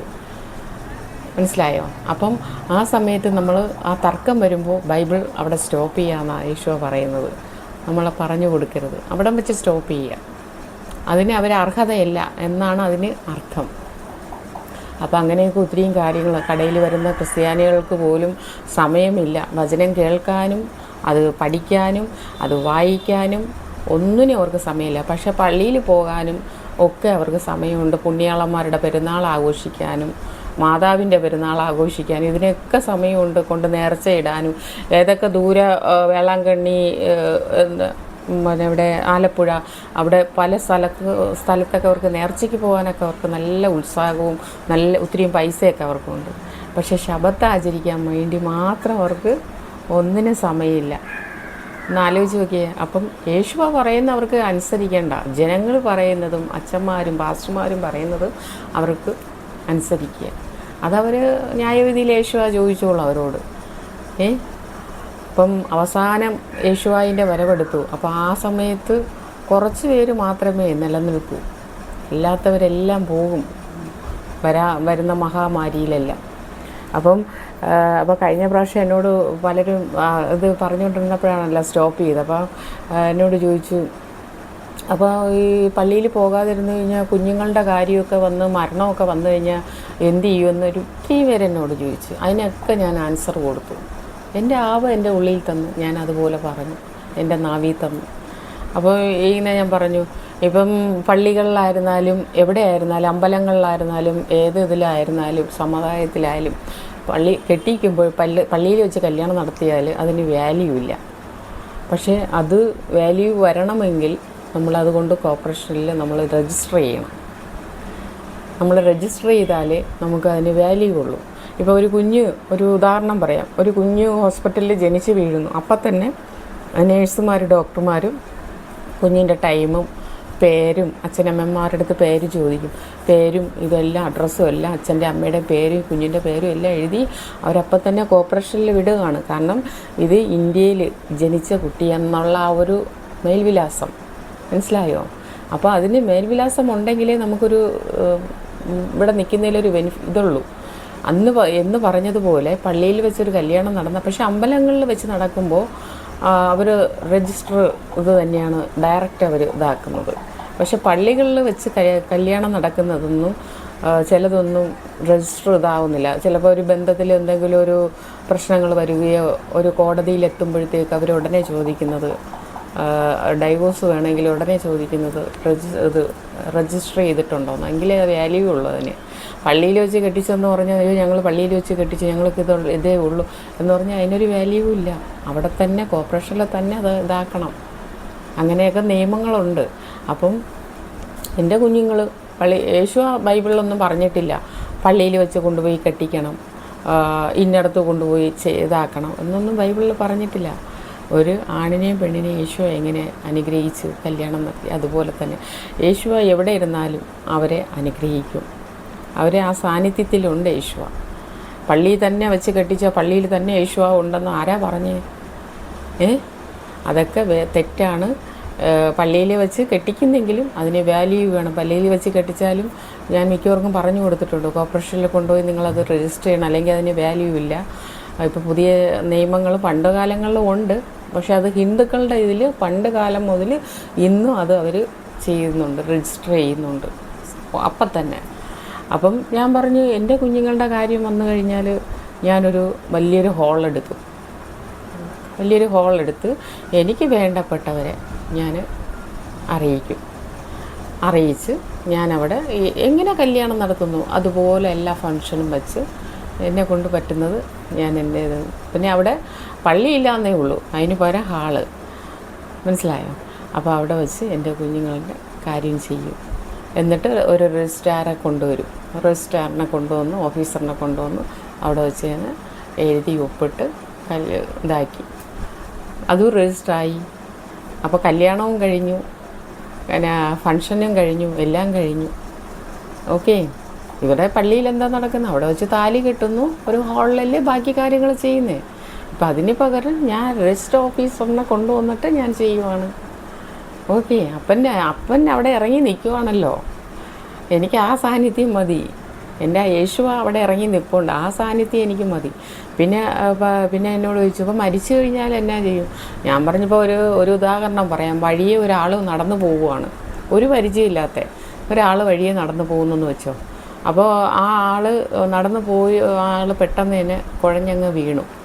അപ്പം ഒരുപാട് പേര് നോക്കി പോകുന്നുണ്ട്. അപ്പോൾ ചിലവർ വിചാരിച്ചു പുള്ളിക്കാരൻ കുടിച്ചിട്ട് റോഡിൽ കിടക്കുവാണ് എന്നൊക്കെ വിചാരിച്ച് ചിലവർ നോക്കാതെ പോകുന്നുണ്ട്. പക്ഷേ യഥാർത്ഥത്തിൽ പുള്ളി മരിച്ചിട്ടാണ് അവിടെ കിടക്കുന്നത്. അപ്പം ഈ ഒത്തിരി പേര് വരികയും പോവുകയും ചെയ്യുവാണല്ലോ. അപ്പോൾ ചിലവർ നോക്കിക്കൊണ്ട് പോകണം. അപ്പോൾ ചിലവർ കുടിച്ച് കിടക്കുമല്ലേ, അവർ ശ്രദ്ധിക്കാതെ അങ്ങ് പോവുകയാണ്. അപ്പോൾ 2 ദിവസം ആ ബോഡി അവിടെ തന്നെ, ആ ശരീരം കിടന്നപ്പോഴാണ് പിന്നീട് ആൾക്കാർ ശ്രദ്ധിക്കാൻ തുടങ്ങിയത്. ആദ്യം ഒന്നും ശ്രദ്ധിച്ചില്ല, കുടിച്ചുകൊണ്ട് കിടക്കുന്നെന്ന് വിചാരിച്ചു, അല്ലെങ്കിൽ വേറെ എന്തെങ്കിലും ഇത് കൊണ്ടിട്ട് അങ്ങ് കിടക്കുന്നെന്ന് വിചാരിച്ചു. ആ 2 ദിവസം ഒരേ ഇതിലങ്ങ് കിടന്നപ്പോഴാണ് ആൾക്കാർ ശ്രദ്ധിക്കാൻ തുടങ്ങിയത്. അപ്പോഴെന്ത് ചെയ്തു? എന്തായിരുന്നാലും ആ ശരീരം റോഡിൽ ചീഞ്ഞ് കിടക്കില്ല. അതെന്തായിരുന്നാലും കോർപ്പറേഷൻകാർ വന്ന്, ഞാനൊരു ഉദാഹരണം പറയുന്നതാണ്, കോർപ്പറേഷൻകാർ വന്ന് ആ ബോഡീനെ എടുത്ത് വേണ്ടപ്പെട്ട സ്ഥലത്ത് കൊണ്ടുപോയി ഒന്നുകിൽ ബന്ധുക്കാരെ അറിയിക്കും, അല്ലെങ്കിൽ ബന്ധുക്കാരില്ല എന്നുണ്ടെങ്കിൽ അവരത് മറവ് ചെയ്യും. അതിനൊക്കെ സ്ഥലങ്ങളുണ്ട്. അപ്പോൾ അത് ചെയ്യും. അപ്പോൾ റോഡിലൊന്നും അത് അഴുകി നാശമായി കിടക്കില്ല. അതിനൊക്കെ യേശുവായിക്ക് അതിൻ്റെതായ പദ്ധതിയുണ്ട്, മനസ്സിലായോ? അതിൻ്റെതായ പദ്ധതിയുണ്ട്. ആ പദ്ധതി കൂടെ തന്നെ പോകത്തുള്ളൂ. അല്ല മരിച്ചോ, അയ്യോ ഞങ്ങൾക്ക് പള്ളി വേണം, അതുകൊണ്ട് അവർ പറയുന്ന എല്ലാം നിങ്ങൾ ചെയ്തു, അങ്ങനെ ഒരു അഡിക്റ്റ് അവിടെ വയ്ക്കുന്നത് കൊണ്ടാണ്, അങ്ങനെ ഒരു സ്ട്രിക്റ്റ് അവിടെ ഒരു പള്ളികളിലും സഭയിലും വയ്ക്കുന്നത് കൊണ്ടാണ് ആൾക്കാർ ആ ചങ്ങലയിൽ പെട്ടുപോകുന്നത്, ആ വലയിൽ വീണു പോകുന്നത്. കാരണം അപ്പോൾ അവർ പറയുന്ന നിയമങ്ങളെല്ലാം പാലിക്കണം, അവർ പറയുന്ന കാര്യങ്ങളെല്ലാം ചെയ്യണം. അവർ പറയുന്ന കാര്യങ്ങൾ ചെയ്തില്ല എന്നുണ്ടെങ്കിൽ അപ്പോൾ നിങ്ങളുടെ കുഞ്ഞുങ്ങളുടെ കാര്യം നടക്കില്ല, നിങ്ങളുടെ മരണം വന്നാൽ അത് നടക്കില്ല. അപ്പം അവരുടെ കൺട്രോളിലാണ് ജനങ്ങൾ നിൽക്കുന്നത്, മനുഷ്യർ നിൽക്കുന്നത്. അപ്പോൾ അവർ പറയുന്ന പോലെ ആടണം, അവർ പറയുന്ന പോലെ നിൽക്കണം, അവർ പറയുന്ന പോലെ നടക്കണം. അപ്പോൾ ഒരു പാവക്കുട്ടി എങ്ങനെയാണ് എന്ന് പറഞ്ഞതുപോലെയാണ് നമ്മളവിടെ പെട്ടുപോകുന്നത്. നമുക്കവിടെ സ്വാതന്ത്ര്യമില്ല. അവരെന്താണ് പറയുന്നത്, അവരെന്താണ് പഠിപ്പിക്കുന്നത്, നമ്മളത് അനുസരിക്കുക. അവർ ഇപ്പം പറയും നിങ്ങൾ അടുത്ത ആഴ്ച വരുമ്പോഴത്തേക്ക് ഒരു 500 രൂപ എല്ലാവരും കൊണ്ടുവരണം, 500 രൂപ വെച്ച് കൊണ്ടുവരണമെന്ന് പറയുമ്പോൾ അതെല്ലാവരും കൊണ്ട് കൊടുത്തേ പറ്റൂ. അവിടെ ഇല്ല ഉണ്ട്, അയ്യോ എൻ്റെ കയ്യിൽ ഇല്ല എന്നൊന്നും പറയാൻ പറ്റത്തില്ല, കൊണ്ട് കൊടുത്തേ പറ്റുള്ളൂ, അല്ലെങ്കിൽ അവിടെ കാര്യങ്ങൾ നടക്കില്ല. മനസ്സിലായോ? അപ്പോൾ അങ്ങനെ ഒത്തിരിയും കാര്യങ്ങൾ മനുഷ്യനെ വലയിലാക്കി ചങ്ങലയ്ക്കകത്താക്കി ഇട്ടിരിക്കുകയാണ്. അവർക്ക് സ്വാതന്ത്ര്യമില്ല, സ്വന്തമായിട്ടൊരു തീരുമാനം. അതുകൊണ്ടാണ് ഇങ്ങനത്തെ ഒരു സംശയങ്ങൾ അവർ എന്നിലേക്ക് ചോദിക്കുന്നത്, റീനയിലേക്ക് ചോദിക്കുന്നത്, ഇത് വന്നാൽ എന്ത് ചെയ്യും എന്നൊക്കെ ചോദിക്കുന്നത്. കാരണം അവർ ഇത് വെച്ചാണ് അവർ ആൾക്കാരനെ മുതലെടുക്കുന്നത്. അവർ കൺട്രോളിലാണ് നിൽക്കുന്നത്, ഈ അച്ഛന്മാരുടെയും പാസ്റ്റർമാരുടെയും കൺട്രോളിലാണ് ഈ ജനങ്ങൾ നിൽക്കുന്നത്. അപ്പോൾ അവർക്കൊന്നും ചെയ്യാൻ പറ്റുന്നില്ല. അവർക്കൊന്ന് മാറി ചിന്തിക്കണമെങ്കിൽ പോലും അവർക്ക് പേടി. മരണം വന്നാലും കല്യാണം വന്നാലും ഞങ്ങൾ എന്ത് ചെയ്യും, അപ്പോൾ ഞങ്ങളുടെ ആവശ്യങ്ങൾ നടക്കൂലല്ലോ, പേടിച്ചാണ് ചില മനുഷ്യർ പോകുന്നത്. പേടിച്ചാണ് പോകുന്നത് ചില മനുഷ്യർ. സത്യമാണത്. പലരും പറഞ്ഞിട്ടുണ്ട് ഞങ്ങളുടെ കുഞ്ഞുങ്ങളുടെ കാര്യം ഓർത്തിട്ടാണ് ഞങ്ങൾ. പക്ഷേ എനിക്ക് പേടിയില്ല കേട്ടോ. എനിക്ക് എൻ്റെ ആപ മതി. എനിക്ക് ഈ ജനങ്ങളൊന്നും എനിക്ക് വേണ്ട. എൻ്റെ ആപ എനിക്കുണ്ടെങ്കിൽ ഞാൻ എന്തും കീഴടക്കും, ഞാൻ എന്തും നേടും. എൻ്റെ കുഞ്ഞുങ്ങളുടെ കാര്യത്തിൽ എനിക്ക് ഒരു ടെൻഷനുമില്ല. മരിച്ചെന്ന് പറഞ്ഞാൽ എനിക്കതൊരു ടെൻഷനുമില്ല. അപ്പം മരിച്ച് ഞാനിപ്പം പുറത്ത് കിടന്നാലും പട്ടിയോ പൂച്ചയോ പുലിയോ തിന്നിട്ട് പോയാലും എനിക്കൊന്നുമില്ല. കാരണം നമ്മുടെ ജഡം, നമ്മുടെ ആത്മാവ് പോയാൽ മതിയല്ലോ. നമ്മുടെ ആത്മാവാണല്ലോ നമ്മൾ ബലപ്പെട്ടത്, അതിനെയാണല്ലോ നമ്മൾ നോക്കേണ്ടത്. നമ്മുടെ ശരീരം, നമ്മുടെ ജീവൻ പോയാൽ നമ്മുടെ ശരീരം പിന്നെ ഒന്നിനും ഇല്ലാണ്ടായി. നമ്മളതിനെക്കുറിച്ച് ചിന്തിക്കുകയേ ചെയ്യരുത്. നമ്മുടെ ആത്മാവിനെയാണ് നമ്മൾ പ്രാധാന്യം കൊടുക്കേണ്ടത്. ആത്മാവാണ് നേരെ മുകളിലോട്ട് പോകുന്നത്. ആത്മാവിനെയാണ് നമ്മൾ സൂക്ഷിക്കേണ്ടത്. മനസ്സിലായോ? നമ്മുടെ ശരീരത്തിനെയല്ല. അപ്പോൾ ശരീരത്തിനെ ഓർത്ത് നിങ്ങൾ ഇപ്പോഴേ 6 അടി മണ്ണിന് കൊണ്ട് പൈസ കൊടുത്ത് കല്ലറയൊക്കെ കെട്ടിയിട്ടിരിക്കും. അതിനകത്ത് അങ്ങ് സുരക്ഷിതമായി കിടക്കാനായിട്ട് നിങ്ങളങ്ങനെ കിടക്കുമോ സുരക്ഷിതമായിട്ട്? അത് കുറച്ച് നാൾ കഴിയുമ്പോൾ അലുത്ത് മണ്ണിലേക്ക് ചേരും, പുഴുകു തിന്നും. അപ്പോൾ നമ്മുടെ ഈ കല്ലറയും സാധാരണ കൊണ്ട് സംസ്കരിക്കുന്നതും ഈ കല്ലറയെ കൊണ്ട് വയ്ക്കുന്നതും എല്ലാം കണക്ക് ഒന്ന് തന്നെയാണ്. എല്ലാം മണ്ണിലേക്ക് തന്നെയാണ് പോകുന്നത്. മനസ്സിലായോ? അപ്പോൾ ഇങ്ങനെ കുറേ സഭകളും ഇങ്ങനെ കുറേ പള്ളികളും കെട്ടിയിട്ടിരിക്കുന്നത് ഇങ്ങനെ മനുഷ്യരെ തടവിലാക്കിയിട്ടിരിക്കുന്നത്. അവർക്ക് സ്വാതന്ത്ര്യമില്ല ഒന്നിനും. പക്ഷെ അവർക്ക് ചിലവർക്ക് മാറണമെന്നുണ്ട്. പക്ഷെ അവർക്ക് ഒരു തീരുമാനമെടുക്കാൻ പറ്റുന്നില്ല. ഇപ്പം 5 പേരൊരു വീട്ടിലുണ്ടെങ്കിൽ അവർക്കൊരു തീരുമാനം, ഇന്ന് ശബത്ത് ആചരിക്കുന്നവരുടെ മിക്കവരുടെ വീട്ടിലും അതുണ്ട്. കാരണം ലൈവിലൊക്കെ, റീനയുടെ ലൈവിലൊക്കെ അത് കേൾക്കാറുണ്ട്. ചിലവർ അതിനെതിരാണ്, ഒരു വീട്ടിനകത്ത് തന്നെ ചിലവർ അതിന് എതിരാണ്.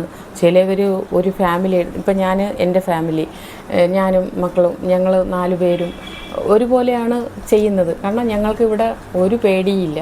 ഞങ്ങൾ 4 പേരും ഒരുപോലെ തന്നെയാണ് നിൽക്കുന്നത്. അപ്പോൾ ഞങ്ങളെ ദൈവം തിരഞ്ഞെടുത്തത് കൊണ്ടാണ് ഞങ്ങൾ ആ രീതി നിൽക്കുന്നത്. എല്ലാവരെയും തിരഞ്ഞെടുത്ത്, ശബത്ത് ആചരിക്കുന്നവരെയൊക്കെ തിരഞ്ഞെടുത്തിട്ടുണ്ട്. എങ്കിലും ചിലവർക്കൊക്കെ ഫാമിലി ഒരുമിച്ച് കാണും. ചിലവർക്ക് ഉള്ള ഫാമിലികളിൽ ചിലപ്പോൾ അവർക്ക് ഇഷ്ടം കാണും, ചിലവർക്ക് ഇഷ്ടം കാണില്ല. പഴയ ഇതിൽ തന്നെ അവർ പോകുന്നവരുണ്ട്. ചിലവരൊക്കെ കഥ കടച്ചിട്ടൊക്കെ ശബത്ത് ചെയ്യുന്നവരുണ്ട്, ഒറ്റയ്ക്കൊരു വീട്ടിലൊക്കെ. അപ്പോൾ അവരുടെ സാഹചര്യം ഒന്ന് ആലോചിച്ച് നോക്കിയേ.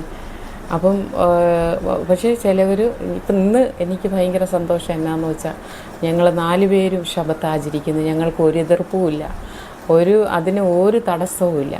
എനിക്ക് മറ്റുള്ളവരെ പേടിക്കേണ്ട കാര്യമില്ല. എനിക്ക് ജനങ്ങളെ കണ്ട് പേടിക്കേണ്ട ഒരാവശ്യവും എനിക്കില്ല. എനിക്ക് എൻ്റെ ആബ, ആ ആബേനെയാണ് ഞാൻ പേടിക്കുന്നത്, ആബേനെയാണ് ഞാൻ ഭയക്കുന്നത്, ആബേൻ്റെ ഇഷ്ടമാണ് ഞാൻ നിറവേറ്റാനിരിക്കുന്നത്. ഞാൻ ആബയുടെ മകളാണ്, ഞാൻ ആബേൻ്റെ സ്വന്തം മകളാണ്. അപ്പോൾ എൻ്റെ ആബയുടെ ഇഷ്ടമല്ലേ ഞാൻ നോക്കേണ്ടത്, അല്ലാതെ പുറത്തുള്ള മനുഷ്യരുടെ ഇഷ്ടം എനിക്ക് നോക്കേണ്ട കാര്യമില്ല. അവർ പറയുന്ന ചട്ടത്തിൽ കൂടെ എനിക്ക് നടക്കേണ്ട കാര്യമില്ല. അവർ പറയുന്ന കാര്യങ്ങളിൽ കൂടെ എനിക്ക് നടക്കേണ്ട കാര്യമൊന്നുമില്ല. എൻ്റെ ഇഷ്ടം, നമുക്ക് സ്വാതന്ത്ര്യം തന്നിട്ടുണ്ട് യേശുവ. നിങ്ങൾക്ക് എങ്ങനെ വേണമെങ്കിലും ജീവിക്കാം, നിങ്ങൾക്ക് ചൂസ് ചെയ്യാം. ഒരു മരണവും വെച്ചിട്ടുണ്ട്, ജീവനും വെച്ചിട്ടുണ്ട്. എന്തിനാണ് യേശു അങ്ങനെ വെച്ചത്? നിങ്ങൾക്ക് ഇതിൽ രണ്ടിൽ എന്ന് വെച്ചാൽ യേശു അടിച്ചേൽപ്പിക്കുന്നില്ല ആരെയും. അപ്പോൾ നിങ്ങൾ ഇതിലേക്ക് തന്നെ വരണം, എന്നിലേക്ക് തന്നെ വരണമെന്നൊന്നും യേശു അടിച്ചേൽപ്പിക്കുന്നില്ല. അത് പറയുന്നുമുണ്ട്, ശിഷ്യന്മാർക്കും പഠിപ്പിക്കുന്നുണ്ട്. ആരെയും ഇതിൽ വലിച്ച് ഇഴച്ച് കൊണ്ടുവരരുത്. അവർക്ക് സ്വന്തം ഇഷ്ടത്താലേ സ്വന്തം യേശുവിനെ മനസ്സിലാക്കി സ്നേഹിക്കുന്നുണ്ടെങ്കിൽ അവർ തീർച്ചയായിട്ടും ശബത്ത് ആചരിക്കാൻ അവരെത്തും, അവർ തിരഞ്ഞെടുക്കും. അതാണ് യേശു ആഗ്രഹിക്കുന്നത്. അല്ലാതെ ഒരാളെ നിർബന്ധിച്ച്, ഇപ്പോൾ ബന്ധക്കോസുകാരായിരുന്നാൽ ബന്ധക്കോസുകാരാണ് കൂടുതലും, ഇപ്പോൾ മറ്റുള്ള സഭേനെയും മറ്റുള്ള ആൾക്കാരിനെയും നിർബന്ധിച്ച് വലിച്ചിഴച്ച് വീടുകൾ തോറും കയറി ഇറങ്ങി. ഇന്ന് റീന അതിനെക്കുറിച്ച് ക്ലാസ് എടുക്കുന്നുണ്ട്. കയറി ഇറങ്ങി ഞാനിവിടെയൊക്കെ കാണുന്നുണ്ട്, ഞാൻ ജീവിക്കുന്നിടത്ത് കാണുന്നുണ്ട്. കയറി ഇറങ്ങി അവരെ പ്രേരിപ്പിച്ച് ഒക്കെ. ഈ വീട്ടിൽ ഞാൻ താമസിച്ചിരുന്നപ്പോൾ ഈ വീട്ടിലും വന്ന് ബന്ധക്കോസുകാർ. ഞാൻ പറഞ്ഞു ഒരിക്കലും ഞാനില്ല. അവരുടെ അടുത്ത് ഞാൻ അങ്ങോട്ട് 2-3 ചോദ്യം ചോദിച്ചപ്പോൾ അവർക്ക് മറുപടിയില്ല പറയാൻ. അവർ വന്ന വഴിയെ തന്നെ അങ്ങ് പോയി. മനസ്സിലായോ? അപ്പോൾ അതുകൊണ്ട് അങ്ങനെയൊന്നും ആരെയും നിർബന്ധിച്ച് കൊണ്ടുവരാൻ പാടില്ല എന്നാണ് യേശു പറയുന്നത്. യേശു നമുക്ക് 2 ഓപ്ഷൻ വെച്ചിട്ടുണ്ടായിരുന്നു, നമുക്ക് ഫ്രീഡം തന്നിട്ടുണ്ട്. 2 ഓപ്ഷനും വെച്ചിട്ടുണ്ട്, ഒന്ന് മരണവും ഒന്ന് ജീവനും. അപ്പോൾ നമുക്ക് ഇഷ്ടമുള്ളത് തിരഞ്ഞെടുക്കാം. അപ്പോൾ നമ്മൾ എന്താ തിരഞ്ഞെടുക്കേണ്ടത്? ഞാൻ ജീവനാണ് തിരഞ്ഞെടുത്തത്, നല്ല വഴി, യേശുവായിൻ്റെ വഴി. ചിലവർ മരണം തിരഞ്ഞെടുക്കും, മനസ്സിലായോ? അത് തെറ്റായ വഴി. അപ്പം നമുക്ക് ആ ഓപ്ഷൻ വെച്ചിട്ടുണ്ട് യേശുവ. എന്തുകൊണ്ടാണ് അങ്ങനെ വെച്ചത്? അപ്പം നമുക്ക് അല്ലാതെ യേശു പറഞ്ഞില്ല നിങ്ങളിതിൽ തന്നെ നിൽക്കണം, നിങ്ങൾ എന്നിൽ തന്നെ ഇതാകണമെന്നൊന്നും ഒരു ബൈബിളിൽ എഴുതിയിട്ടില്ല. യേശുവായിൻ്റെ മക്കളാണ് നമ്മളെല്ലാം. അപ്പോൾ അപ്പനെ നമ്മൾ അറിഞ്ഞ് സ്നേഹിക്കുക, അപ്പൻ്റെ കൂടെ ചേർന്നിരിക്കുക, അപ്പൻ്റെ കൂടെ ചേർന്ന് നടക്കുക. അപ്പൻ എന്താണ് പറഞ്ഞിരിക്കുന്നത്, 10 കൽപ്പന തന്നിരിക്കുന്നത്, അത് നമ്മൾ ഒന്നുപോലും തെറ്റാതെ നമ്മൾ പാലിക്കുക. ഇന്ന് യഹൂദന്മാർ അത് തെറ്റാതെ പാലിക്കുന്നുണ്ട്. അതുപോലെ നമ്മൾ ചെയ്യാൻ നോക്കുക, ശ്രമിക്കുക. ആവും അങ്ങനെ ആഗ്രഹമുണ്ടെങ്കിൽ. അപ്പം ഞാനിപ്പം ടൈം എന്നാ ആയെന്നറിയില്ല, ഞാനിപ്പം കുറച്ച് പറഞ്ഞു നിർത്തി.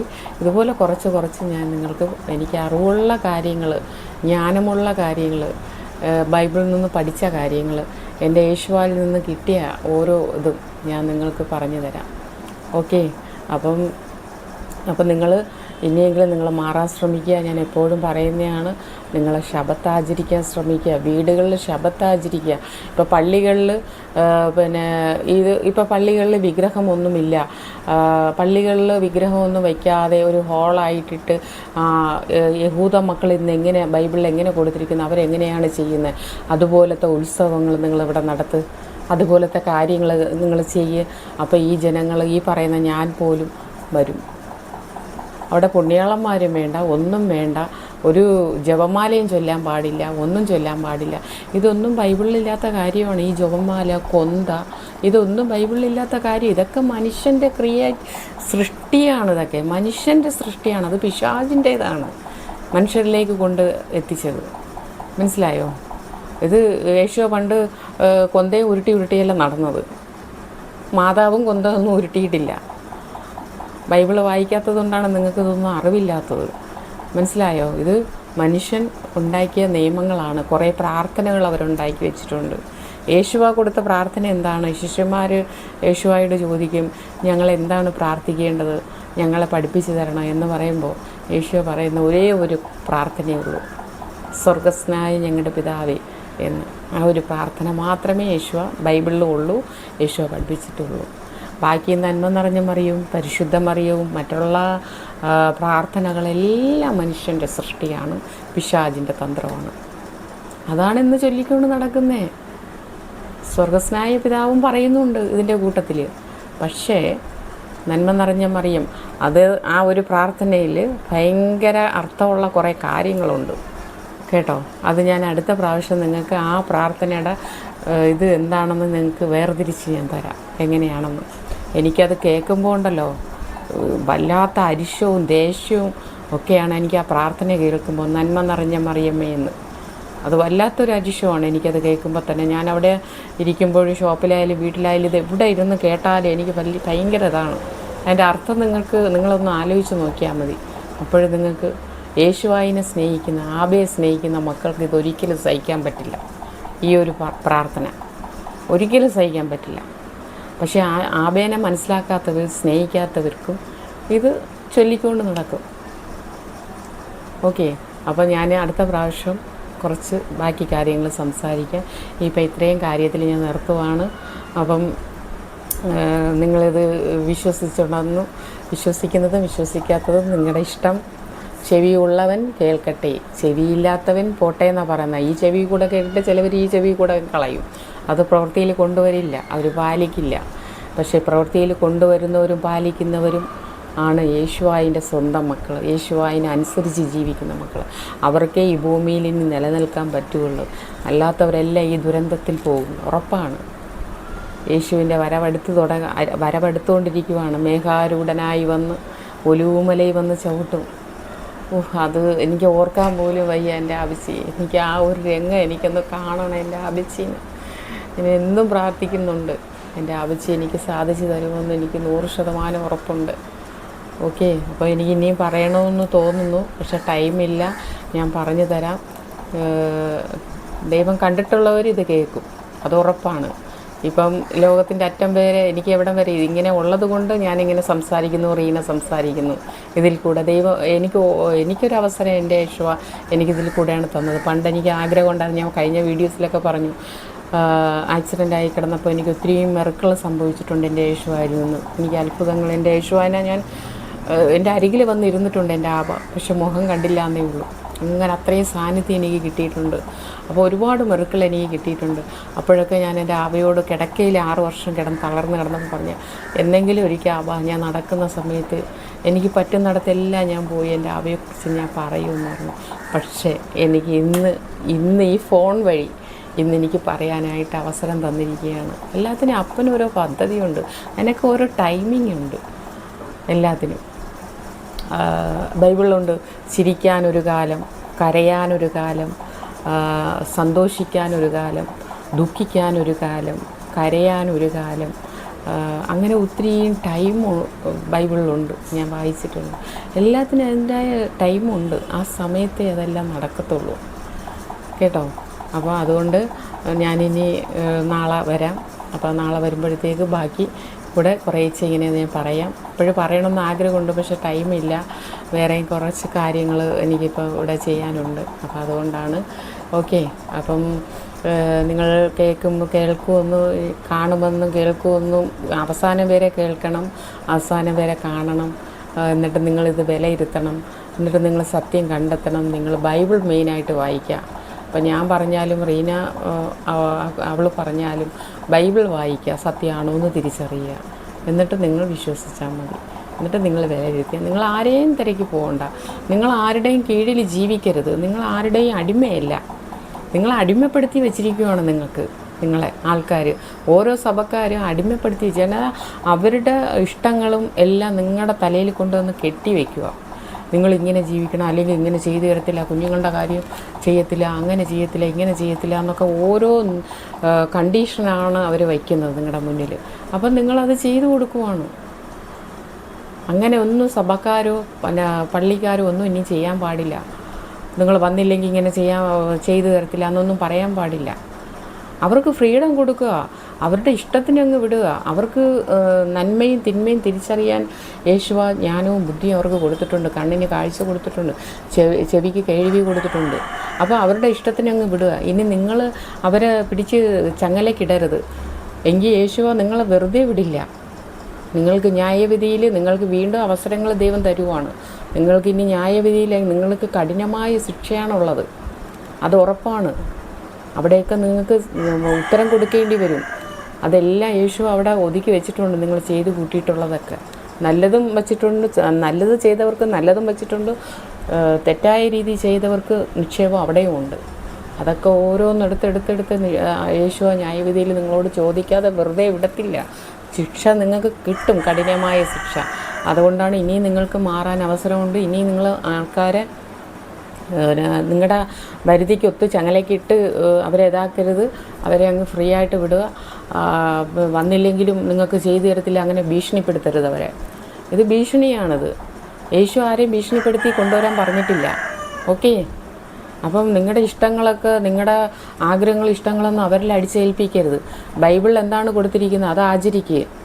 അതുകൊണ്ടാണ് ശബത്തൊക്കെ വീട്ടിൽ തന്നെയാണ് ആചരിക്കുന്നത്. എല്ലാ കുടുംബങ്ങളിലും ഫാമിലിയിലാണ് ശബത്ത് ആചരിക്കുന്നത്. അല്ലാത്ത ബൈബിളിലെ ഉത്സവങ്ങളുണ്ട്. അതൊക്കെ ഈ വിഗ്രഹങ്ങളൊക്കെ എടുത്ത് കളഞ്ഞിട്ട്, തല്ലി പൊട്ടിച്ച് കളഞ്ഞിട്ട് നിങ്ങൾ യേശുവായനെ, ജീവനുള്ള അപ്പനെ നിങ്ങൾ ആ ഹാളിലേക്ക് കൊണ്ടുവരും. അപ്പോൾ ജനങ്ങൾ വരും, സത്യങ്ങൾ തിരിച്ചറിയും. ശബത്തിനെക്കുറിച്ച് പഠിപ്പിച്ചു കൊടുക്കുക. ഇനിയെങ്കിലും നിങ്ങൾ നേരെ ആകാൻ നോക്കുക. ഇല്ലെങ്കിൽ നിങ്ങൾ ഈ അനർത്ഥത്തിലെല്ലാം പെട്ടുപോകും. ഞാൻ കഴിഞ്ഞ വീഡിയോസിൽ ഞാൻ പറഞ്ഞതുപോലെ നോഹയുടെ ആ ഒരു ഇതുണ്ടല്ലോ, പ്രളയം വന്ന് നശിച്ച് മൊത്തം ലോകം തന്നെ നശിപ്പിച്ച് കളഞ്ഞു യേശുവ. മനസ്സിലായോ? അപ്പോൾ അതൊക്കെ നിങ്ങൾ കണ്ടില്ലെങ്കിൽ വീഡിയോസൊക്കെ എടുത്ത് കേൾക്കുക, ബൈബിളെടുത്ത് വായിക്കുക. അതിലുമുണ്ട് ഈ ചരിത്രമൊക്കെ. ഓക്കെ, സത്യം തിരിച്ചറിയാൻ ശ്രമിക്കുക. ഓക്കെ, അപ്പോൾ ഞാൻ ബാക്കി നാളെ പറയാം. പറഞ്ഞ് ഇങ്ങനെ പൊയ്ക്കൊണ്ടിരിക്കുകയാണ്. എനിക്ക് യേശുവിൻ്റെ വചനം പറഞ്ഞ് യേശുവായനെക്കുറിച്ച് പറഞ്ഞു തുടങ്ങുമ്പോൾ നമുക്ക് നിർത്താൻ പറ്റില്ല കേട്ടോ. അത്രയും തേൻമൊഴിയാണ്, അത്രയും അവ എനിക്കത് വർണ്ണിക്കാൻ വാക്കുകളില്ല. മനസ്സിലായോ? അപ്പം കണ്ടോ, നമ്മുടെ എള്ളുകൊണ്ട് ഉണ്ടാക്കിയ സ്വീറ്റ് ലഡ്ഡു ഉണ്ട. ഓക്കെ, അപ്പം നിങ്ങളും ഉണ്ടാക്കി നോക്കുക. ശരീരത്തിന് ഭയങ്കര ഔഷധമുള്ള സാധനമാണ്, ഗുണമുള്ള സാധനമാണ്. ഇതിൽ ചേർന്നിരിക്കുന്ന സാധനങ്ങളെല്ലാം നമ്മുടെ ശരീരത്തിന് വേണ്ട പ്രവർത്തിക്കേണ്ട സാധനങ്ങളാണ്. ഓക്കെ, നമ്മുടെ ആരോഗ്യം കുറച്ചുകൂടെ മെച്ചപ്പെടും, നമ്മൾ കുറച്ചുകൂടെ ചെറുപ്പമാവും. പിന്നെ നമ്മൾ 80-90 വയസ്സായവർക്കൊക്കെ കഴിക്കുകയാണെങ്കിൽ പയർ പോലെ ഓടി നടന്നെന്ന് ചോദിച്ചാൽ മതി, അസുഖങ്ങളുണ്ടാവില്ല നിങ്ങൾക്ക്. ഇതൊക്കെ കണ്ടിന്യൂ നിങ്ങൾ കഴിക്കണം. രാവിലെയും വൈകിട്ടും നിങ്ങൾ ഓരോന്ന് വെച്ച് കഴിക്കുക. കൊച്ചു കുഞ്ഞുങ്ങൾ മുതൽ വലിയ പ്രായം ചെന്നവർക്ക് വരെ കഴിക്കുക. ആണുങ്ങൾക്ക് പ്രത്യേകിച്ച് നല്ലതാണിത് കഴിക്കുക. നല്ല ആരോഗ്യ, എനർജി, ഉന്മേഷവും നിങ്ങൾക്ക് ലഭിക്കും. അസുഖമൊന്നും ഉണ്ടാവില്ല. അപ്പോൾ ഞാനിതൊന്ന് ടേസ്റ്റ് ചെയ്ത് നോക്കട്ടെ.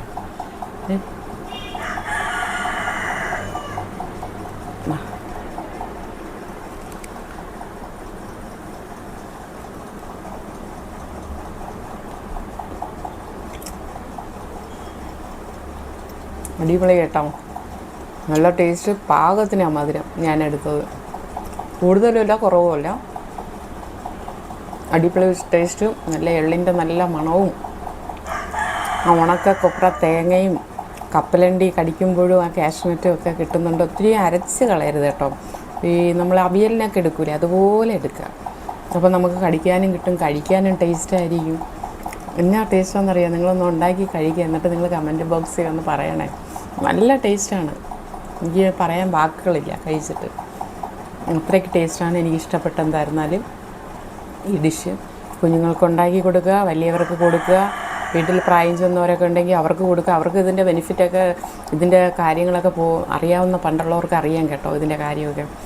പണ്ട് കാലങ്ങളിൽ പിന്നെ ജോലിക്ക് പോകുന്ന ആണുങ്ങൾക്കൊക്കെ ഈ പുട്ട് പിന്നെ പുട്ടിൻ്റെ കൂടെ പുഴുങ്ങിയ പഴം, ഏത്തപ്പഴം, പിന്നെ പഴുത്ത മാങ്ങയുണ്ടല്ലോ, കപ്പമാങ്ങ, പഴുത്ത മാങ്ങ തൊലിയൊക്കെ നീക്കി അതൊക്കെ കട്ട് ചെയ്ത് ഈ പുട്ടിൻ്റെ കൂടെ വയ്ക്കും. പഴുത്ത പഴം പുഴുങ്ങി വയ്ക്കും. പിന്നെ എന്നതാ ചക്കയുണ്ടല്ലോ, വരിക്കച്ചക്ക നല്ല പഴുത്തത്, അത് വയ്ക്കും പുട്ടിൻ്റെ കൂടെ. ഇതെല്ലാം വെച്ചിട്ട് ഒരു പ്ലേറ്റ് വെച്ച് മൂടി വെച്ചിട്ട് മക്കളെ ജോലി കഴിഞ്ഞ് വരുമ്പോഴത്തേക്ക് അമ്മമാരെടുത്ത് കൊടുക്കും. അതങ്ങ് അവരെടുത്ത് കഴിക്കും. എന്നാ ടേസ്റ്റാണെന്നറിയാമോ? ഞാൻ കഴിച്ചിട്ടുണ്ട്. എന്നാ ടേസ്റ്റാണെന്നറിയാമോ കുഴച്ച് കഴിക്കുന്നത്? നല്ല ടേസ്റ്റാണ്. അത് നല്ല ആരോഗ്യത്തിന് നല്ലതാണ്. അതിൻ്റെ ആരോഗ്യം എന്ന് പറഞ്ഞാൽ ഇന്ന് ആണുങ്ങളുടെ മസിലൊക്കെ അതിൻ്റെ ജിമ്മിൽ പോയിട്ടുള്ള പണ്ടുള്ളവരുടെ ആരോഗ്യം നോക്കണം. അവർ ജിമ്മിൽ പോയിട്ടൊന്നുമില്ല, അവരുടെ ആരോഗ്യം പണ്ടുള്ള ആഹാരം ഇതൊക്കെ കഴിച്ചിട്ടാണ്. അരിപ്പുട്ടും കപ്പമാങ്ങയും ഏത്തപ്പഴവും ചക്ക, പഴുത്ത ചക്കയൊക്കെ അതിൻ്റെ കൂടെ വെച്ച് കുഴച്ച് കഴിച്ചിട്ടുള്ള ആ ഒരു ആരോഗ്യമാണ് അവർക്കുള്ളത്. അമ്മമാർ കൊടുത്തതിൻ്റെ ആ ഒരു ആരോഗ്യം മനസ്സിലായോ? ഇന്നും 90-150 വയസ്സ് വരെ ജീവിക്കുന്ന ആരോഗ്യത്തോടെ. അപ്പോൾ അതുകൊണ്ട് ഞാനും കഴിച്ചിട്ടുണ്ട് ആ ടേസ്റ്റൊക്കെ കേട്ടോ. അന്ന് എൻ്റെ അമ്മൂമ്മ മുത്തശ്ശി ഇരുന്ന സമയത്തൊക്കെ ഞങ്ങൾക്കും തന്നിട്ടുണ്ട്. ഓക്കെ, അവരൊക്കെ മരിച്ചുപോയി. പിന്നെ അപ്പോൾ ആ ഓർമ്മയൊക്കെ എനിക്കുണ്ട്. എൻ്റെ മക്കൾക്ക് പറഞ്ഞു കൊടുക്കും കേട്ടോ. ഒരു ദിവസം ഞാനിങ്ങനെ അരിപ്പുട്ടുണ്ടാക്കിയിട്ട് കപ്പമാങ്ങ ഉണ്ടായിരുന്നു. അപ്പോൾ അത് അരിഞ്ഞ് അരിപ്പുട്ടിൻ്റെ കൂടെ ഞാനങ്ങ് കുഴച്ച് ഇപ്പോഴും ഞാൻ വാരി കൊടുക്കുക ചെയ്യും നമുക്കത് 22ഉം 19 വയസ്സായിട്ടും കുഴച്ച് കൊടുക്കും. ഇതെന്തോ മമ്മി ഇങ്ങനെ ചെയ്യുന്നത്, മാങ്ങയും പുട്ടുമാണോ തരുന്നത് കുഴച്ച്, മാങ്ങയും ചക്കയാണോ തരുന്നതിന്? അപ്പം ഞാൻ പറഞ്ഞു മക്കളെ ഇതൊക്കെ പണ്ട് കാലങ്ങളിൽ അമ്മമാർ മക്കൾക്ക് ചെയ്തു കൊടുത്തിട്ടുള്ളതാണ്. അവർ ജോലി കഴിഞ്ഞ് വരുമ്പോഴത്തേക്ക് അവർക്ക് കൊടുക്കുന്ന ആഹാരമാണ്. അതാണ് ഇന്ന് അവരുടെ ആരോഗ്യം ഇന്ന് ഉരുക്ക് പോലെ ഇരിക്കുന്നത്, ഇരുമ്പ് പോലെ ഇരിക്കുന്നത്. അതുകൊണ്ടാണ് മനസ്സിലായി. അപ്പോൾ ഇത് നിങ്ങൾ കഴിക്കും. അയ്യോ മമ്മി ഇങ്ങനെ കഴിക്കുമോ എന്നൊക്കെ പറഞ്ഞിട്ട് ഞാൻ പറഞ്ഞില്ല മക്കളെ, ഇത് കഴിച്ച് നോക്കാം, അതിൻ്റെ ബെനിഫിറ്റ്, അതിൻ്റെ ആ ഒരു ഗുണം നിങ്ങൾക്ക് അറിയാൻ പറ്റും എന്നൊക്കെ പറഞ്ഞ് ഞാൻ പഠിപ്പിച്ചു കൊടുത്തു. പിന്നെ അവർ കഴിച്ചു കേട്ടോ. കഴിച്ചപ്പോൾ അവർ പറഞ്ഞത് അടിപൊളി ടേസ്റ്റാണ് മമ്മി. ഇത് പറഞ്ഞപ്പോൾ കഴിക്കുന്നതിന് മുമ്പേ ഞങ്ങൾ വെച്ചാൽ ഇതെന്തെന്നൊക്കെ, പക്ഷെ കഴിച്ച് കഴിഞ്ഞപ്പോൾ എൻ്റെ കുഞ്ഞുങ്ങൾക്ക് അടിപൊളി ടേസ്റ്റ്. പിന്നെ അങ്ങ് ഇഷ്ടം പോലെ കഴിക്കുമായിരുന്നു അവർ. വായിൽ വെച്ച് കൊടുക്കുമ്പോൾ തന്നെ താ മമ്മി എന്ന് പറഞ്ഞ് ചോദിച്ചു കുഞ്ഞിലെ. ഇപ്പോൾ ഇടയ്ക്ക് ഉണ്ടായിരുന്നു ഇങ്ങനെ, ഞാൻ കൊടുത്തായിരുന്നു. അപ്പം നിങ്ങൾ ഉണ്ടാക്കി നോക്കുക, നിങ്ങളുടെ മക്കൾക്ക് ഇത് പറഞ്ഞു കൊടുക്കുക. പഴയ കാര്യങ്ങൾ, ഭക്ഷണത്തിൻ്റെ വാല്യൂ എന്താണെന്ന്, അതിൻ്റെ ആരോഗ്യ ഗുണങ്ങൾ എന്താണെന്ന് ഇതൊക്കെ നിങ്ങൾ പറഞ്ഞു കൊടുക്കുക, ഉണ്ടാക്കി കൊടുക്കുക. അമ്മമാർ മക്കൾക്ക്, ഇന്നത്തെ തലമുറകൾക്ക് നല്ല ഗുണം ചെയ്യും. ഓക്കെ, അപ്പം ഞാൻ നിർത്തട്ടെ. അപ്പം കഴിച്ചു കഴിഞ്ഞു. നല്ല ടേസ്റ്റാണ്, നിങ്ങൾ കഴിക്കുക. നിങ്ങൾക്ക് ഇഷ്ടമായെന്ന് ഞാൻ വിചാരിക്കുന്നു. അപ്പം ഇഷ്ടമായോ? ഇപ്പോൾ എന്നെ ലൈക്ക് ചെയ്യുക, ഷെയർ ചെയ്യുക, സപ്പോർട്ട് ചെയ്യുക, എന്നെ കമൻറ്റ് ചെയ്യുക, സബ്സ്ക്രൈബ് ചെയ്യുക, ബെല്ലൈക്കൻ അമർത്താൻ മറക്കരുത്. നിങ്ങൾ ബെല്ലൈക്കൻ അമർത്തണം, സബ്സ്ക്രൈബും ചെയ്യണം, എന്നെ മറന്നു പോരുതേ. ഓക്കെ, അപ്പം ഞാനിനി നാളെ അടുത്ത ഒരു നല്ലൊരു ഡിഷുമായിട്ട് കുറച്ച് കാര്യങ്ങളുമായിട്ട് ഞാൻ വരുന്നതായിരിക്കും. അപ്പോൾ അതുവരെ ബായ്.